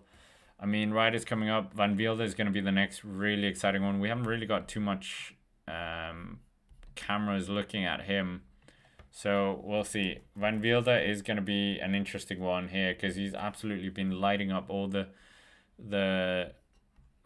lighting up all the stats here. But yeah, for the time being, we will wait and see. But Isaac Del Toro pushing on here like his life depends on it. Will Barta, we missed him as well. He's 10th fastest on the first intermediate time check. 40 seconds down on Isaac Del Toro. Next rider to start that we're interested in, well, we're interested in all of them, but Stefan Kuhn coming up in the next 30 seconds. And then it's the two big boys of Tadej Pogacar and Remco Evenepoel. But Stefan Kuhn, obviously a big rider as well. Bruno Amarai has started, so the French national multiple champion is going to be an intriguing one to follow. So, yeah, Isaac Del Toro really, really pushing here. What can the Mexican do? I can't think of any Mexican doing well in the time trial championships, World Time Trial Championship, shall I say. But, yeah, next rider to start, who's this? This is, of course, Stefan Kuhn, multiple medalist in terms of European Championships. Very close to the win in the Worlds as well. Eluding him that rainbow jersey, but has been a two-time European champion. Really desperately wants a win. Can he do it here? We'll wait and see. But yeah, looking like he could be challenging for a top 5. Maybe it's too lumpy, this one, for him. But we'll wait and see. It's gonna be a good one for sure for him. You would hope. They've got knockout Bissinger here. Ryan Taramek coming to the finish as well, stopping the clock. Well, 25th. 25th is his race number. But Isaac Del Toro, what is he gonna do here? This is gonna be a crazy good time. Maybe if he can keep this up. Yeah, but Van Velde, where is he? We're looking out for Van Velde because he's the real challenging one. Leknesson as well. Second intermediate time check, Leknesson was 6 seconds down on Van Velde, so Van Velde did get the better of Leknesson, despite Leknesson having a faster intermediate opening intermediate time check. But Leknesson, very solid, the Norwegian. But yeah, what is he going to be able to do by the final? So Michael Leonard's still leading this, but where is Van Velde? Van Velde is the next rider to finish, I believe. So Van Velde is going to be the next rider to do something here. Are we going to see something interesting happening? Who knows, really? Who knows? Yeah. 25.6 kilometers still to go for Isaac Del Toro. He's on the fast section of this after the first time check. Then you got the climb, 6.6 kilometers at 3.5%, up to the same climb, but a different way up. And that's where we have the second intermediate time check, and the long downhill where they have the third one. But Andreas Leknesson, certainly someone to look out for now. Luke Plapp, also, we talked about him earlier. Yeah, Paul Cesarx, where is he finding himself? He's gone through the third intermediate time check. Paul Cesarx 4th there as well. So I think it's touch and go whether he's going to be finishing inside the top 10, really. But Paul Cesarx, was it a mistake? Was it not? I think it's still pretty good for him to do this. Let's be honest. Good experience, but I think the under 23 one would have been better. Van Velde here coming up towards the finish here. He's going to be well inside the time of Michael Leonard. So this is going to be a good one for him. 1 minute and 17 seconds inside Michael Leonard. So we have a new fastest time. Tadej Pogacar, the Tour de France champion, has started. The here. The winner of the Paris-Goutte time trial, the last time trial, I believe he did. And what is he going to do here? He has a nation's hopes on his shoulders here. Slovenia have never won the national time trial championship or the world time trial championships. Primož Roglič has tried and failed. But is Tadej Pogacar going to do it? He's number 2 on terms of the race number, but is he going to be number 2 by the time this time trial finishes and the medals are given out? Tadej Pogacar, nothing is impossible to this man. So we'll wait and see if he can become the first rider to win the double World Championships he won last year, but can he win the World Championships in the time trial? As we said, he hasn't got the best record in terms of the World Championships and the time trial. Didn't elect to go for it last year. He went the year before, finishing 21st. Has finished 6th as well in the past, but never medaled in this discipline. So even a medal would be a good result for him, but of course he wants more. Van Wilder leads this 1 minute and 17 seconds down to Michael Leonard. And then Vermeersch 2 minutes and 27 seconds down. So Van Wilder really putting a benchmark here, 52 minutes and 22 seconds. So this is different. But Van Wilder really just feeling the heat at the end of the race as well. Has a very similar frame to that of Remco Evenepoel, so sometimes they can be very aerodynamic, both of them as well. But Tadej Pogacar coming around the corners here. What is he going to be able to do here? The best cyclist in the world many, many years in a row. So we'll see what he can do here. Very, very good on the TT. Beaten Remco Evenepoel in the past, beaten Ghana in the past, but never in this kind of format. Now we have the golden helmet. The Olympic, national, and world time trial champion is about to start. The man who has never finished outside the podium when it comes to World Time Trial Championships time trial. The man who was road world champion in 2022, Remco Evenepoel. Is he going to be able to do it for a third year in a row? He would love to do it. And is he going to do it on this, the first African World Championships in cycling? Who knows? But Remco Evenepoel, we'll see what he can do. He's taking it very carefully around the corners here. The pacing strategy, the first intermediate time check is going to be so eye-opening here. But we're still following the other riders on the road. It's not just about Remco Evenepoel and Tadej Pogacar. And these guys have somewhat of a rivalry. We can kind of build it out. But we've got Ivan Romeo finishing seventh quickest on the intermediate time check. I think those two all the intermediate time checks are under threat here. Isaac Del Toro, is he coming close to the second one? We're going to see if he has really lit it up, if his pacing strategy was on point, or if he went out too quick here. That is something to ask as well. There's so many UAE riders in terms of the trade team, not the national team, that will no doubt be loving this. Very good TT performances from the team for the last few years. And as Rhonda says as well, make sure to smash the like button. We're 20 likes away from 100. Let's try and get to 100. And we're seeing Tadej Pogacar and a Slovenian flag as well. Next rider to come to the finish. This looks like it's Raul Garcia. Outside the time of Van Wilder by quite a lot. He's going to be finishing, almost 2 minutes outside, I think this is going to be. So, Raul Garcia, this is not the best showing, but obviously he's not a pure TT rider. He's more of a mountain rider. So, just wanted to see Rwanda, I guess. But, he's not going to be troubling the top 10 or the top 3 at all. I think he's 2 minutes and 6 seconds down. He is... Oh, actually, he's third. He finishes provisionally third. So he manages to get a time better than Florian Vermeersch. So not bad for the inbound Movistar rider in 2026. So, not too bad. But not a TT specialist, as we said. So Andreas Leknesson is the second fastest at the third intermediate time check here, 16 seconds slower. And where have we got Paul Sissax? Is Paul Sissax, where can we find him? He is coming up towards the cobble climb as well. Stefan Kung, we're seeing him in that very solid form. Is he going to get caught by Tadej Pogacar? Who knows?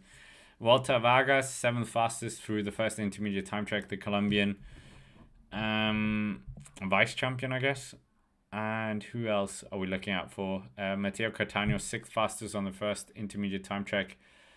Darren Rafferty, 8th fastest provisionally on the final. And Matteo Sobrero coming towards that convention center finish Is he going to be able to trouble the top 10, the top 3 provisionally? It's not looking like a fast time right now. It's not looking like a fast time. So we will wait and see. We'll wait and see. Great to have so many people in the chat. Let us know where you're watching from as well. We will, of course, do the road race on Sunday, next Sunday. So be sure to look out for that. But right now we're seeing Sombrero coming towards the finish.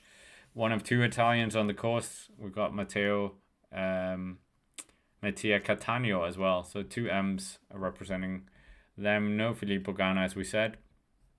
But a good time for Matteo Cattaneo there. 6th. Oh, wait. Yeah, hasn't. I'll just refresh the page and see it come up where he finished. But yeah, 3rd fastest for him. 3rd fastest. So yeah, Van Wilder, Leonard, and Sombrero. Are these guys going to be finishing inside the top 10? Maybe Van Wilder, but they are going to feel a lot of onslaught coming shortly. Paul Cesar hasn't got too much airtime recently, so I don't think the Junior World Time Trial Champion will feature in the pointy end of this time trial, unfortunately. But Tadej Pogacar, the Slovenian 2023 and 2020, actually triple World Time Trial Champion, triple National Time Trial Champion, and 6th place finisher in the 2022 Time Trial, World Time Trial, is looking very solid. But we'll wait and see when he gets to that first intermediate time check. That is where we'll see what happens. And we're getting Luke Plapp coming towards the finish here, outside the time of Van Wilder. But I think he's going to be sneaking inside the 2nd place here. I think 2nd place is very much up for grabs for him. Del Toro coming up towards the intermediate time check. So is Arensman. And 3rd fastest at the intermediate. No, wait. Luke Plapp, 2nd fastest. Luke Plapp, 2nd fastest here.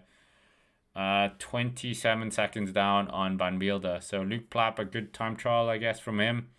I don't know how you would line those 2 up, Van Wilder versus Plapp. In my head, I would think Van Wilder is not as good a time trialist as Luke Plapp, but it's a very different course. So Stefan Kroon, how has he been preparing for this course here? The heat isn't actually a factor, I think. It's only about 25 degrees, 26 degrees. So I don't think that's influenced the riders too much here. But Stefan Kroon is looking to represent, well, he's the only Swiss guy. No, Mara Schmidt was here as well. So we will see what he can do here. But Remco Evenepoel, his lowest finish in a time trial for the Belgians, the road race 2024, finishing 5th, a frustrating 5th. The time trial he won, obviously, in Zurich. But yeah, we're seeing Ivan Romeo here. What is he going to be able to do? Ivan Romeo looking very, very fast, potentially. Where was he? He was 10th fastest and the opening time check at 29, almost 30 seconds down on Isaac Del Toro. But we're going to see if Isaac Del Toro has managed to pace this perfectly, or if maybe went a bit backwards. Who knows, really, but we'll wait and see. Today's favorite for many people is Remco Evenepoel, but it's a very close one with Tadej Pogacar. Remco Evenepoel, we're seeing him here, the Olympic, world, and national time trial champion. 25 years young, achieved so many things in the sport already at an age where many riders just come to the forefront of their abilities, and he's already taken 65 victories in his career, 21 of them being a time trial victory, and we'll see what he can do. 100% record, as we said, in terms of finishing on the podium in world time trial events. And we're seeing Arensman coming up to the intermediate time check 2. Del Toro is not far behind him, of course, so that is going to be intriguing to see what happens there. But Arensman, good TT rider on his day as well. But yeah, it looks like he's not quite up there with the specialists here. 30, almost 39 seconds down on the time of Van Wilder. Van Wilder's time is really good. Or was that Van Wilder, or was it someone else they compared that to? Maybe it was someone else. Let me just double check that.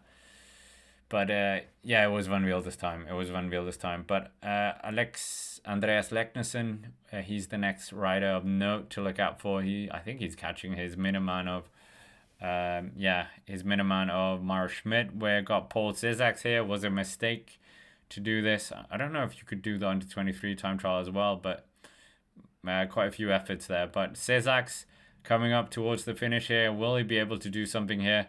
No, well outside the time of Van Wielde. So the junior skipping the under 23 category was maybe not the best.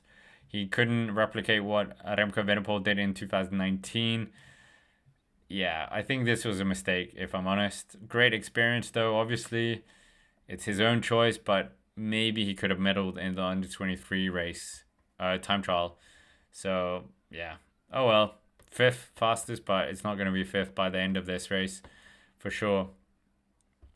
Paul Zizaks, what can he do in the road race? That remains to be seen. But the star in the making for France, the Tour de l'Avenir winner this year, and the junior world time trial champion from last year, has made his mark. But Isaac Del Toro is coming up towards that second intermediate time check. He is close to the time of Van Wielde, but I think he's going to be just outside the time of Van Wielde here. So, yeah, he's outside the time of Van Wielde, but I think he is going to be the second fastest. No, maybe third fastest. I think he's outside the time of Leknesson as well. So, Del Toro is going to stop the clock in the second intermediate time check. Third fastest, 17 seconds down. 17 seconds down. Del Toro, so not bad there. Not bad. So we'll see what he can do, but he's really pushing it.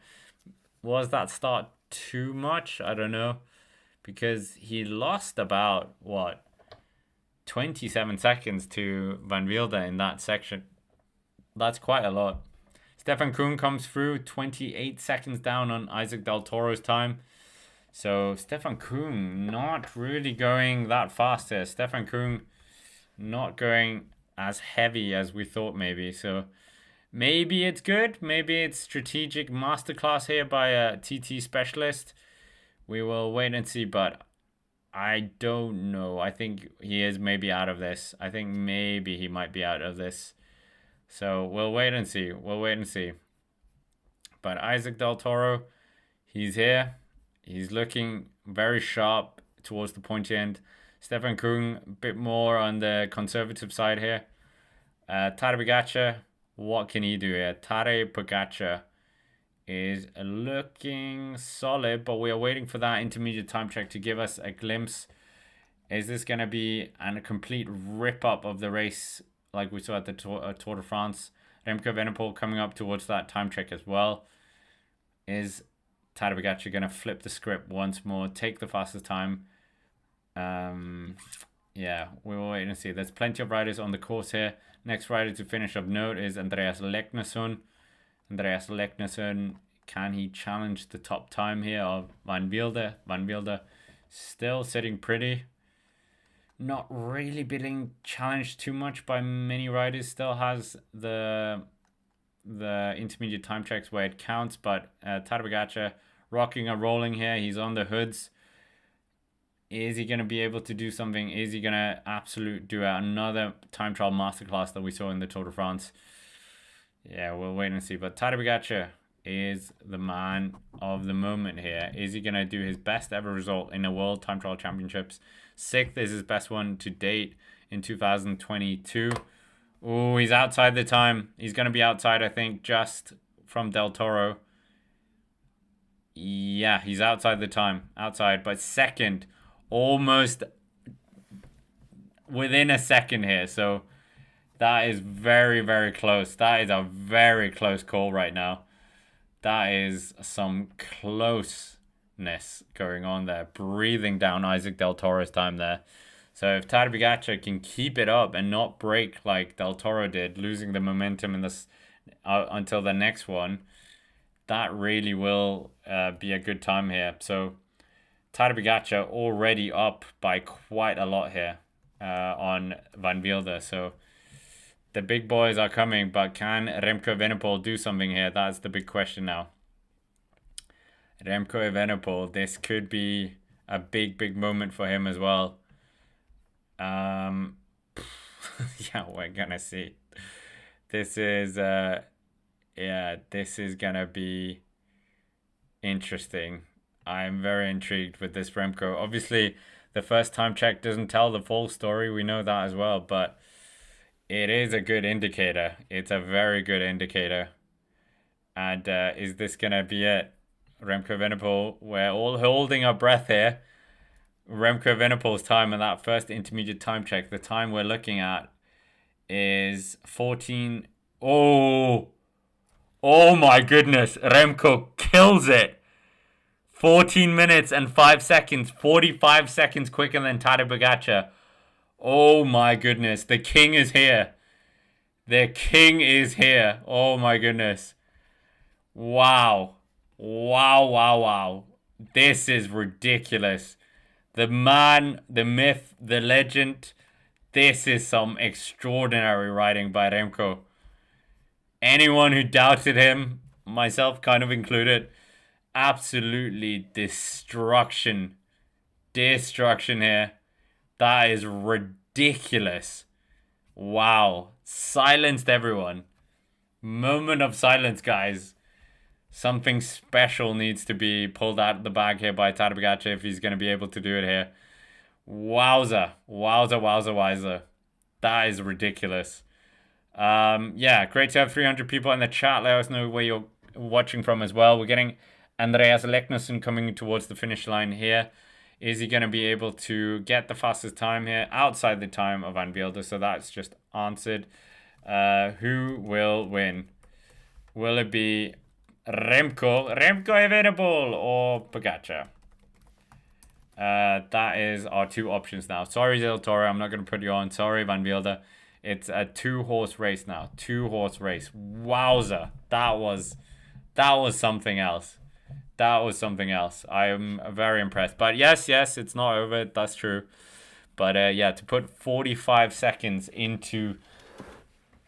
Yeah, wow. I'm blown away by that time. Absolutely incredible. So we'll see if he holds this as well. But Andreas Leknesson, second fastest time at the finish here.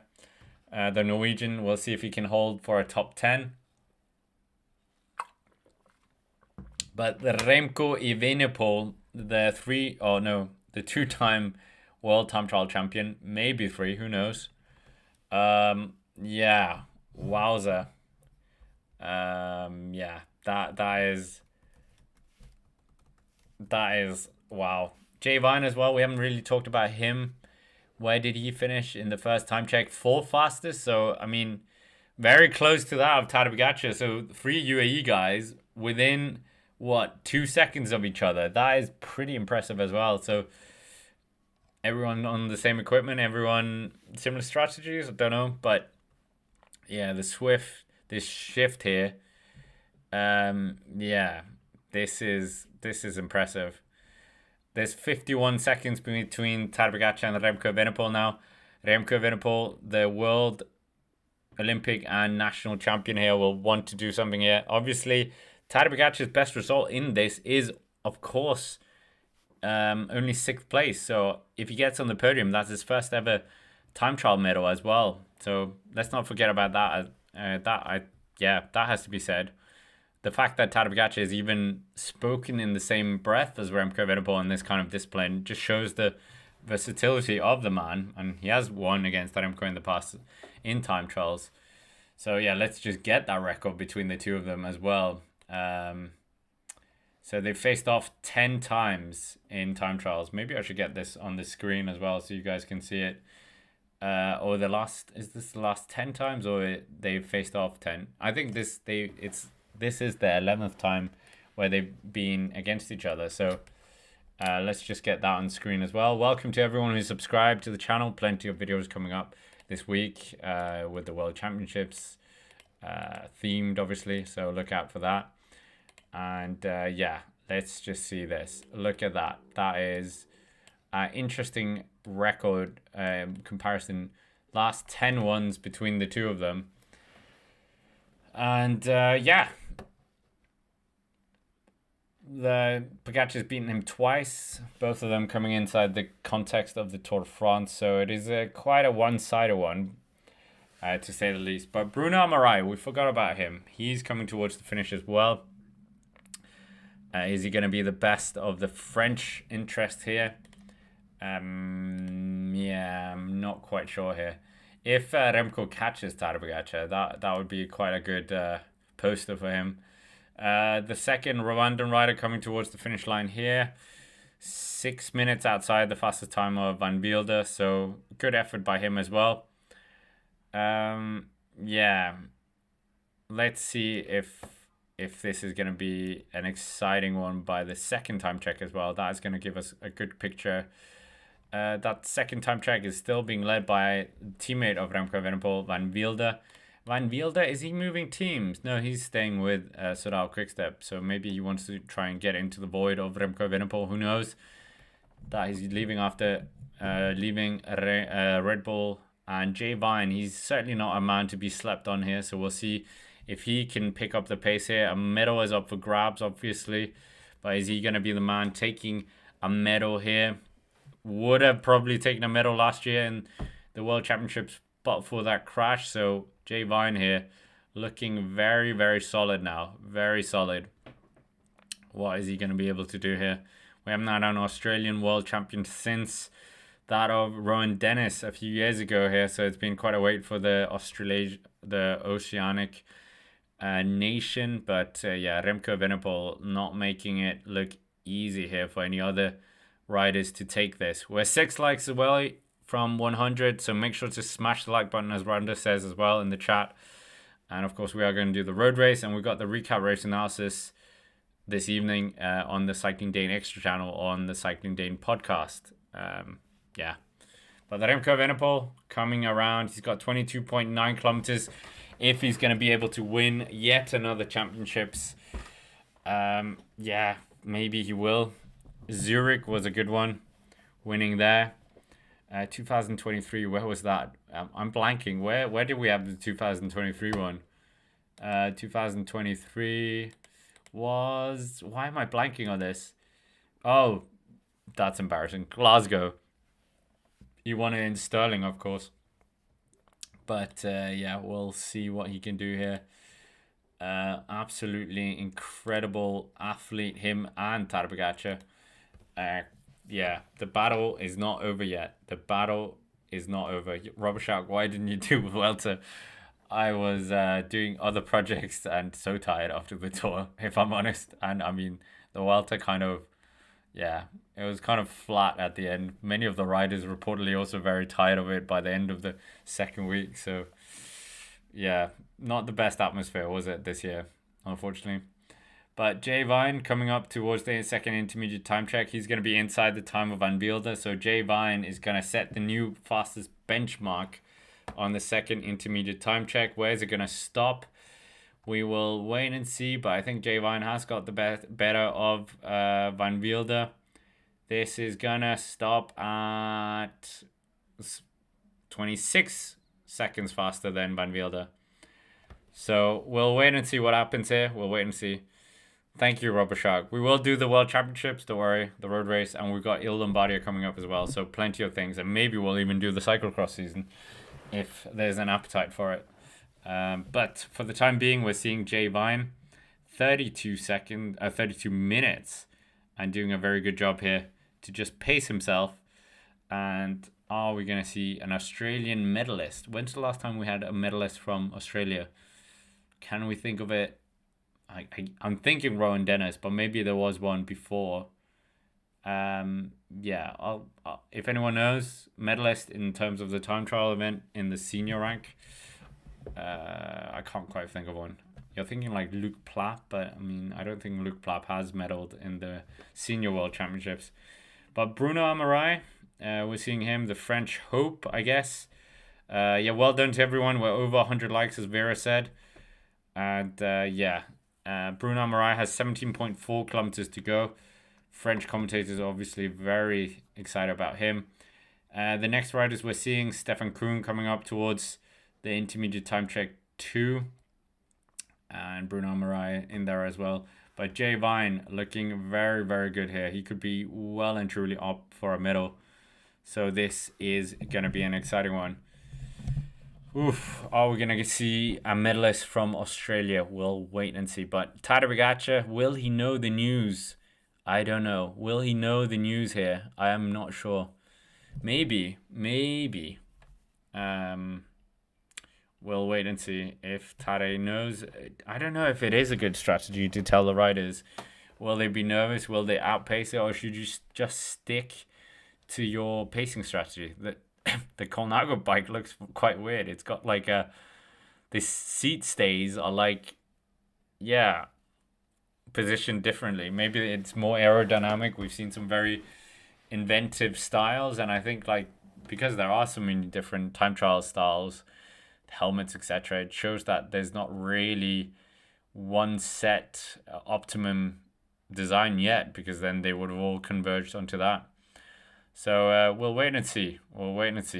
For the time being, we are seeing number 4, Bruno Amarai, doing everything to push it on. Great to have DB Cooper here as well. Great to have so many people in the chat. Let us know where you're watching from.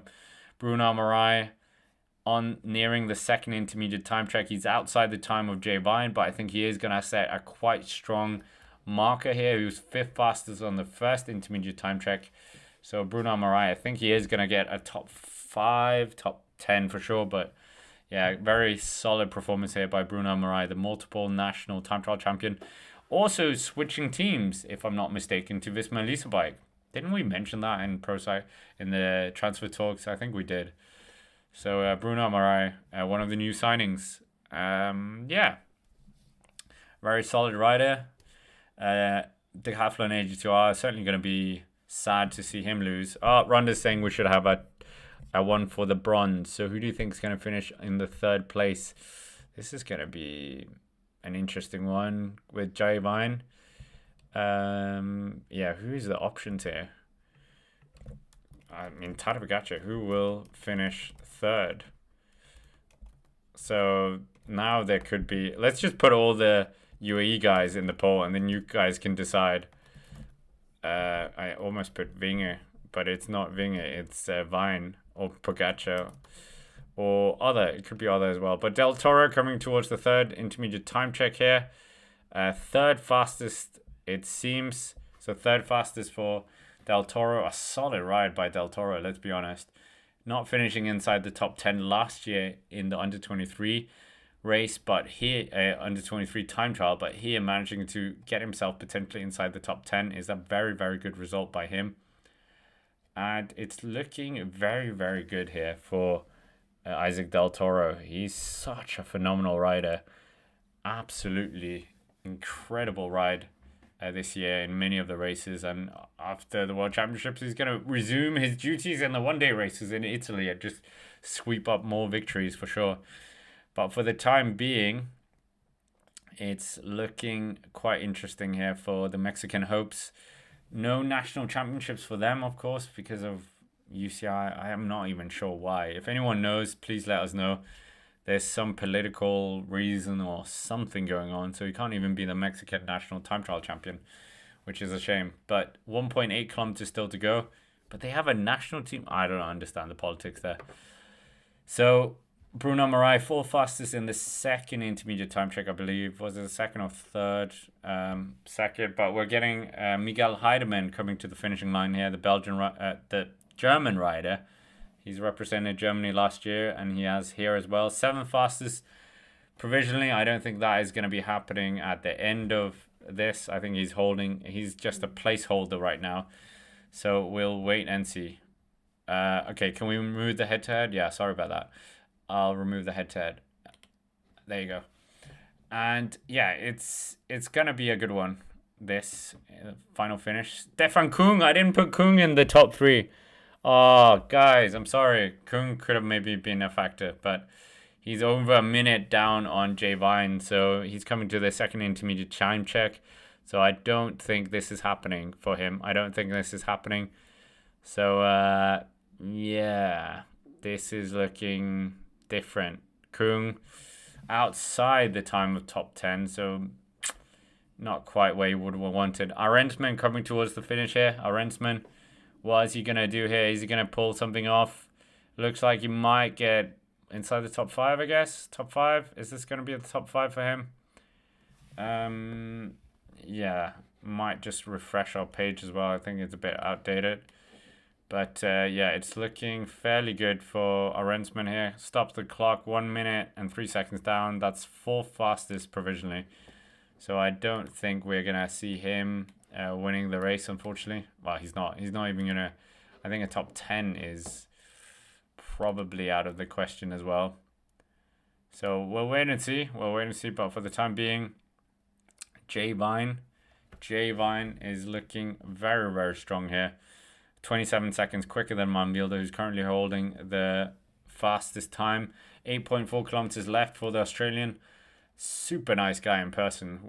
I happened to meet him with Ewan at the Rouleur Cycling Classic, Rouleur live event in London, and he's such a nice guy, Jay Vine. So that always makes it better when they are super nice as well. Tadej Pogacar coming up towards the intermediate time check here, outside the time of his teammate of Jay Vine.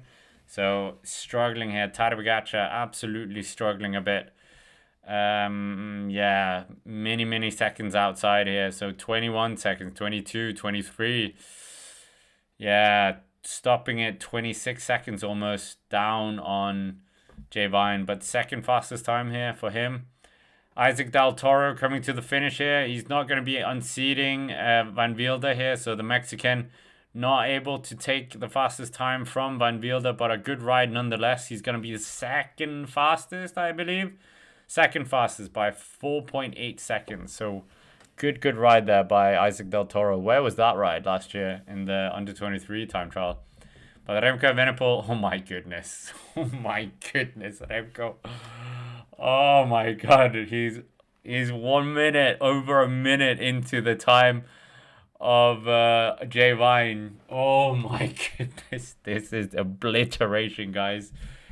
Oh my goodness, this is destruction. Destruction. Oh my goodness. That third title is going nowhere but... Oh, this title is going nowhere but Belgium. Wowza, that was incredible, that. Destruction by Remco Evenepoel. This is masterclass domination. This is what Patrick was alluded to in the previous show on the Cycling Dane podcast, that Remco is a specialist in these one effort time trials, and Tadej Pogacar is great in the 3-week ones where you're kind of grinding each other down. But here, it's as fresh as you can. Wowza, this is incredible. That is, yeah, flabbergasted by that. Wow, I can't, yeah. This is crazy. Remco Evenepoel, I think, is one of the best time trialists we've seen, certainly since the Fabian Cancellara, Tony Martin era. Yeah, and I think maybe we are going to see him beat that record that those two riders have joint. So this is remarkable stuff. Wow. I think we're all just take a moment to let it sink in how much... I think Jay Vine might have silver, you know. I think this could be a Jay Vine second place. Because he's got quite a buffer on Tadej Pogacar. So Tadej Pogacar needs to find something if he's going to be able to even get second place now. I think the bronze is even touch and go now if he loses time to Van Wilder. Well, we'll see on the third time check here, where Jay Vine is currently leading by 27 seconds down to Ian Van Wilder. But this is destruction time. Remco Evenepoel is doing it once more. Wowza.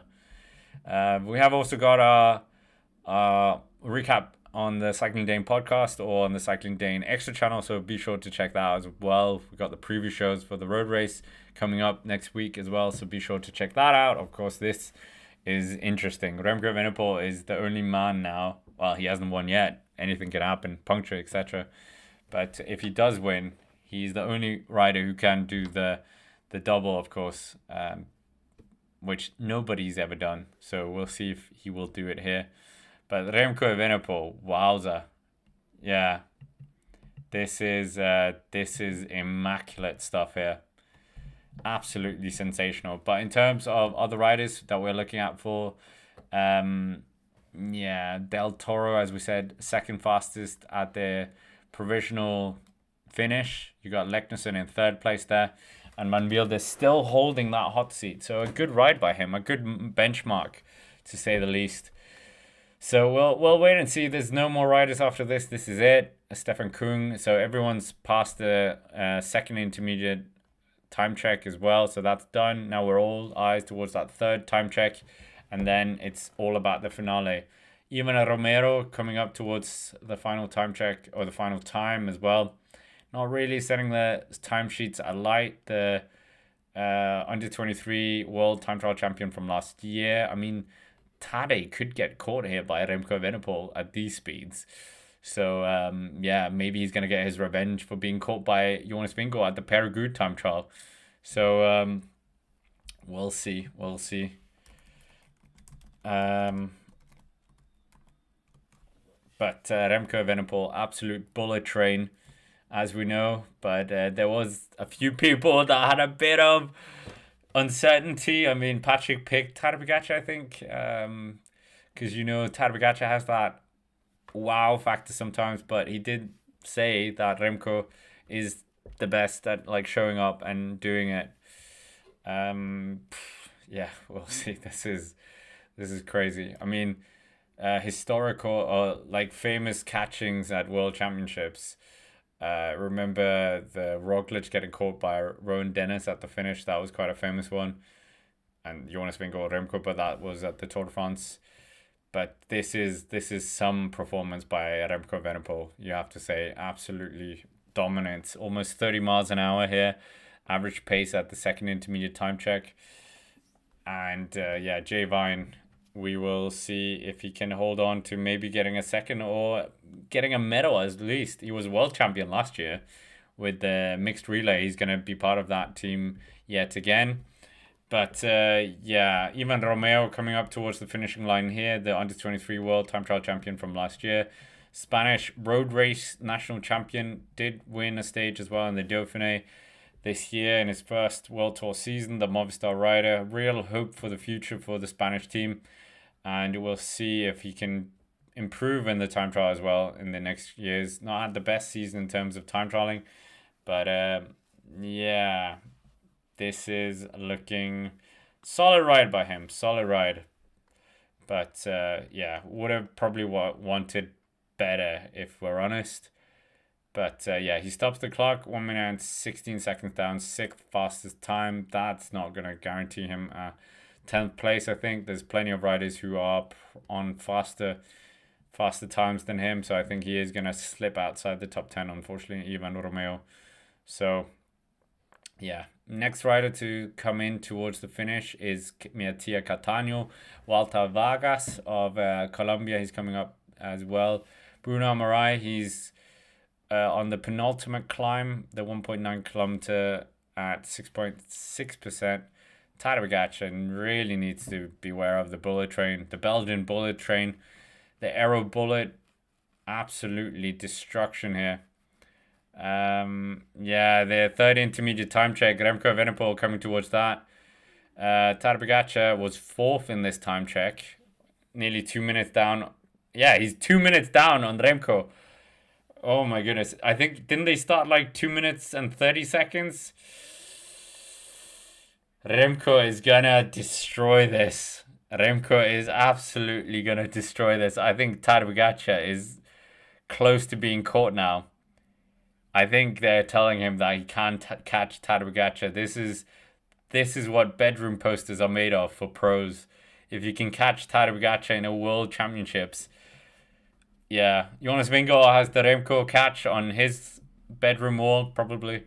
So yeah, but Jay Vine, we're following him as well. He's got 2 kilometers left. A solid time here. If he can get the quickest time, maybe he can just hold off enough riders to get a medal. I think a second place is on the cards for him. I think a second place could be it for Jay Vine, which is an astonishing performance. We were thinking medal, yes, but second place, maybe not. But Jay Vine, absolutely staggering athlete, as we know, and is doing a very, very good one here. Van Wilder, yeah, Robert Shark saying Van Wilder could be third here. Van Wilder absolutely could be third here, grabbing a third place medal. That would be a result and a half for Belgium if they can do that. What was that? There was someone having a bike problem on the road here as well. That almost hit Jay Vine. Oh, yeah, changing of bikes here. So, yeah, Vera saying posterizing. But we'll wait and see. Right now, Mattia Catania. I'm not sure what link. I'm watching Eurosport, so can't really drop that link. But Matteo Catania is doing a good ride. Top 9th. He's not going to get the 10th place there. Not a 10th place, unfortunately. So, unfortunately not happening for the Italians. So, no Ghana here. So, we thought that was kind of medal aspirations gone anyway. Remco Evenepoel. Is he going to catch Tadej? This is 6.9 kilometers still to go for Remco Evenepoel. We've had Ryan Mullen finish 19th, so nothing really. And who else have we got? Romeo, we said 6th fastest at the finish.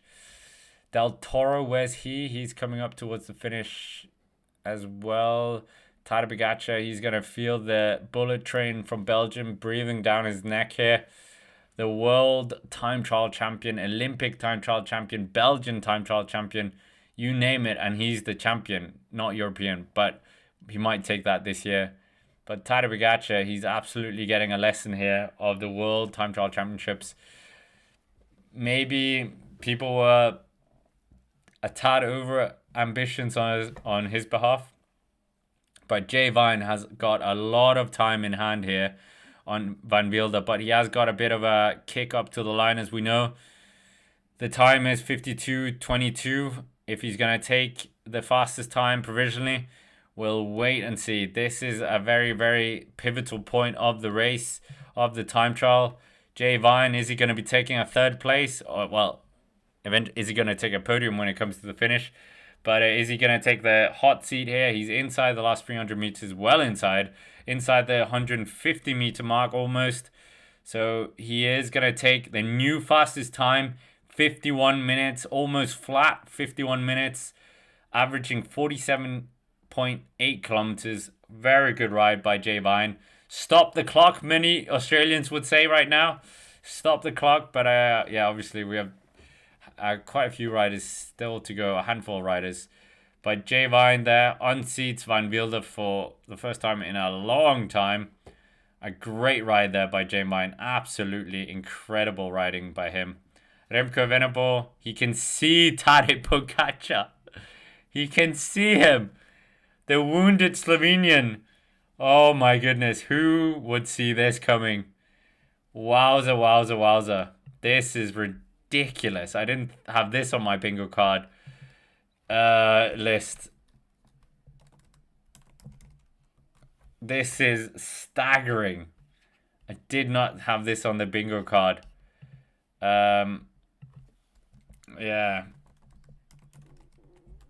Wow, this is incredible.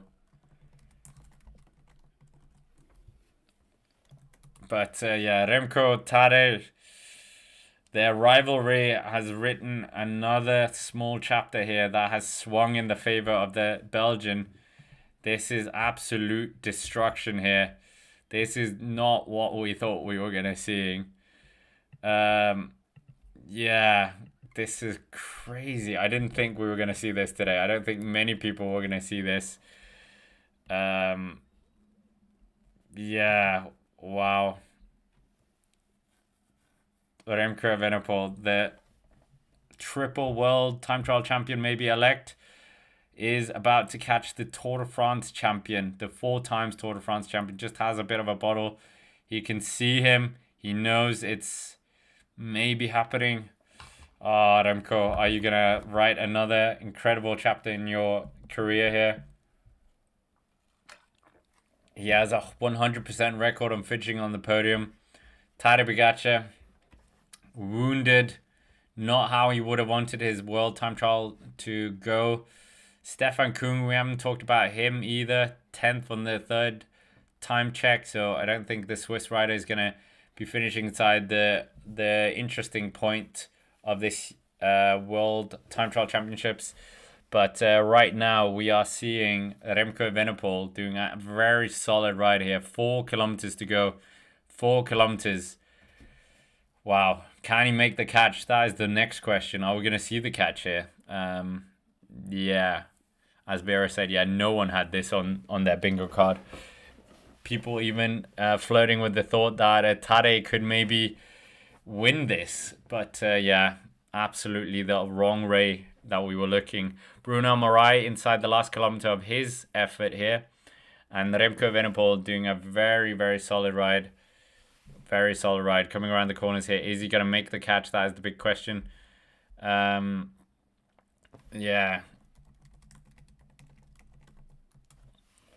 Wowza.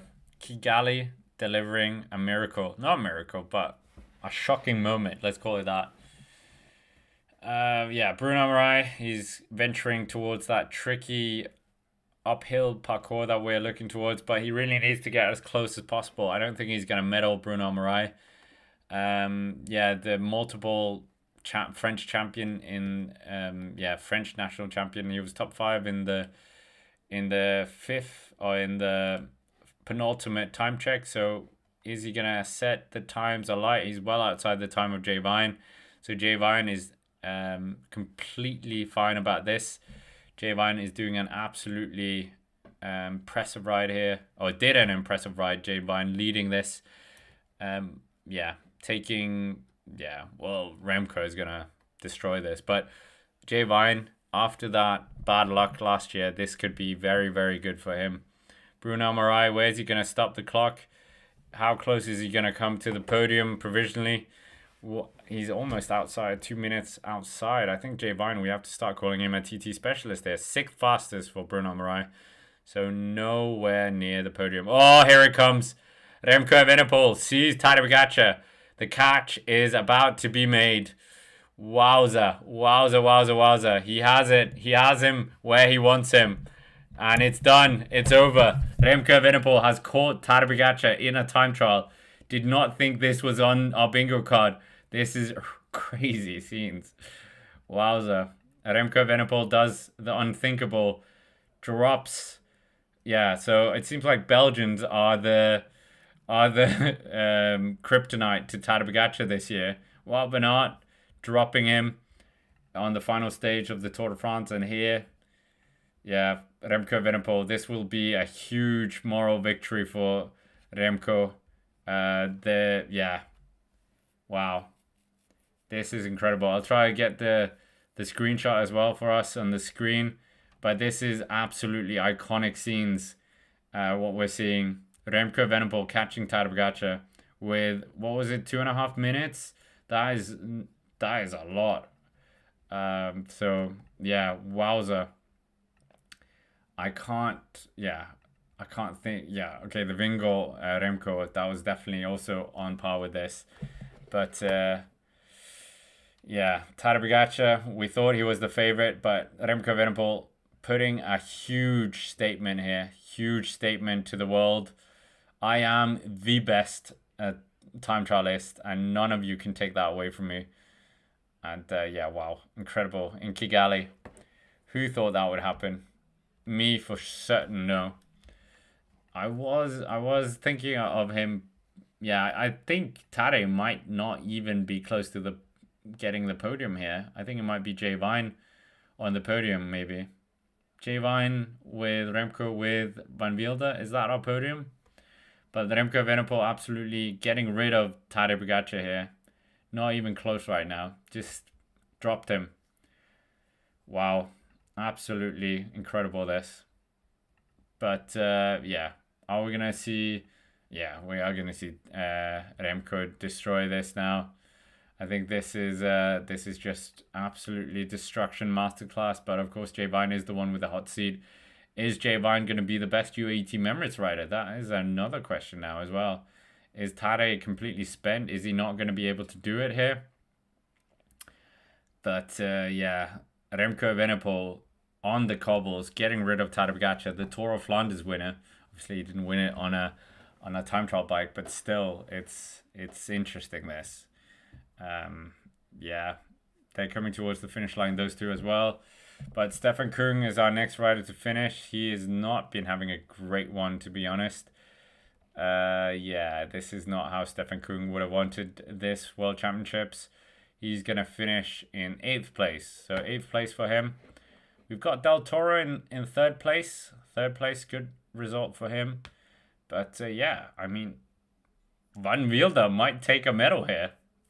So yeah, Remco Evenepoel, he's going to be finishing before Tadej Pogacar now.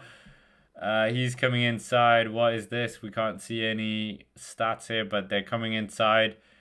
The time here, he's got about 2 minutes to make it to the finishing line. The Olympic, national, and world time trial champion. Is this his 3rd championships in a row in the world time trial championships?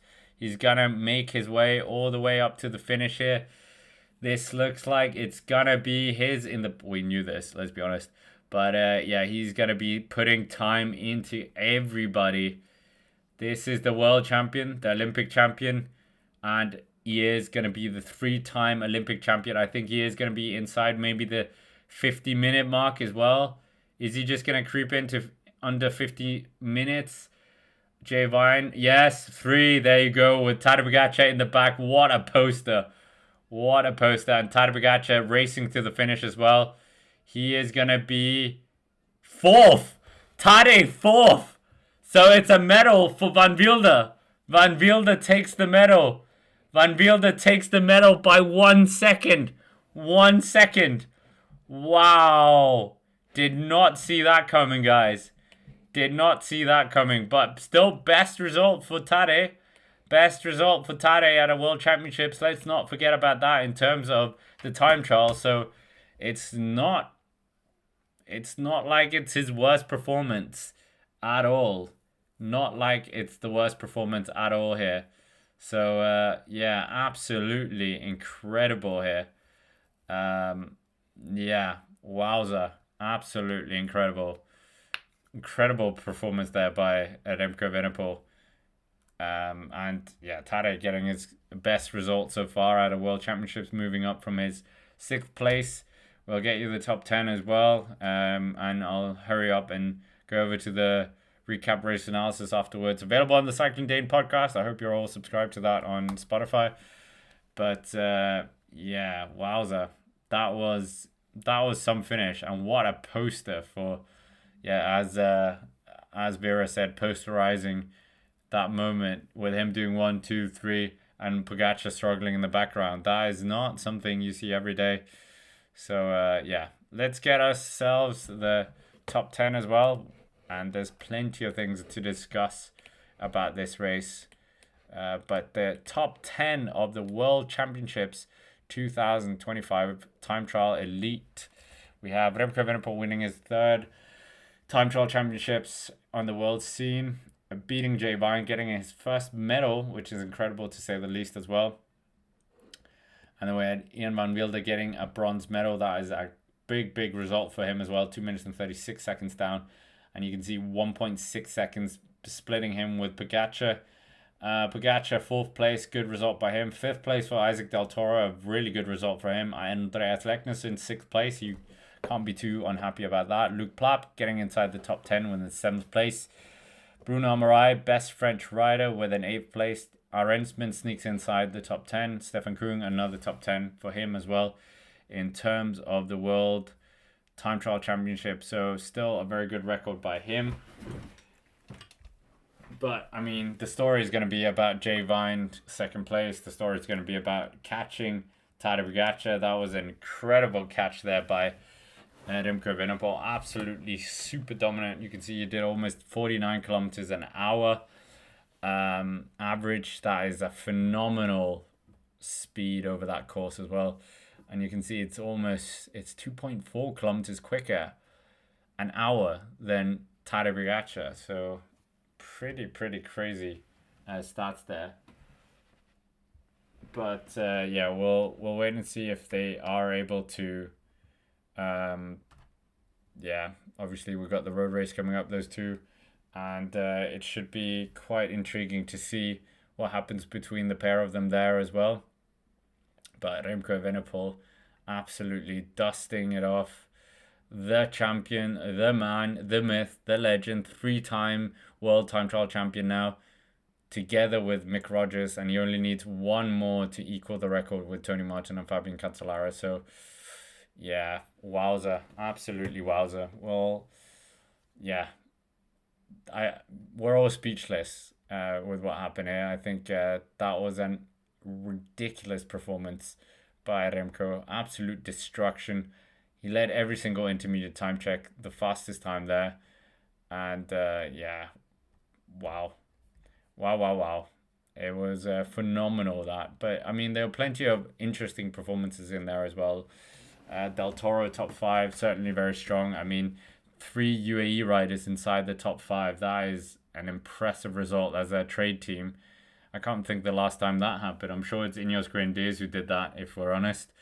But yeah, wow, that I was not expecting this at all. I don't think many of us were. So yeah, Remco Evenepoel says he's felt pretty good. Yeah, probably yeah. And yeah, it was all about that bang effort. This isn't a Grand Tour. This is all about the bang effort, the 100%.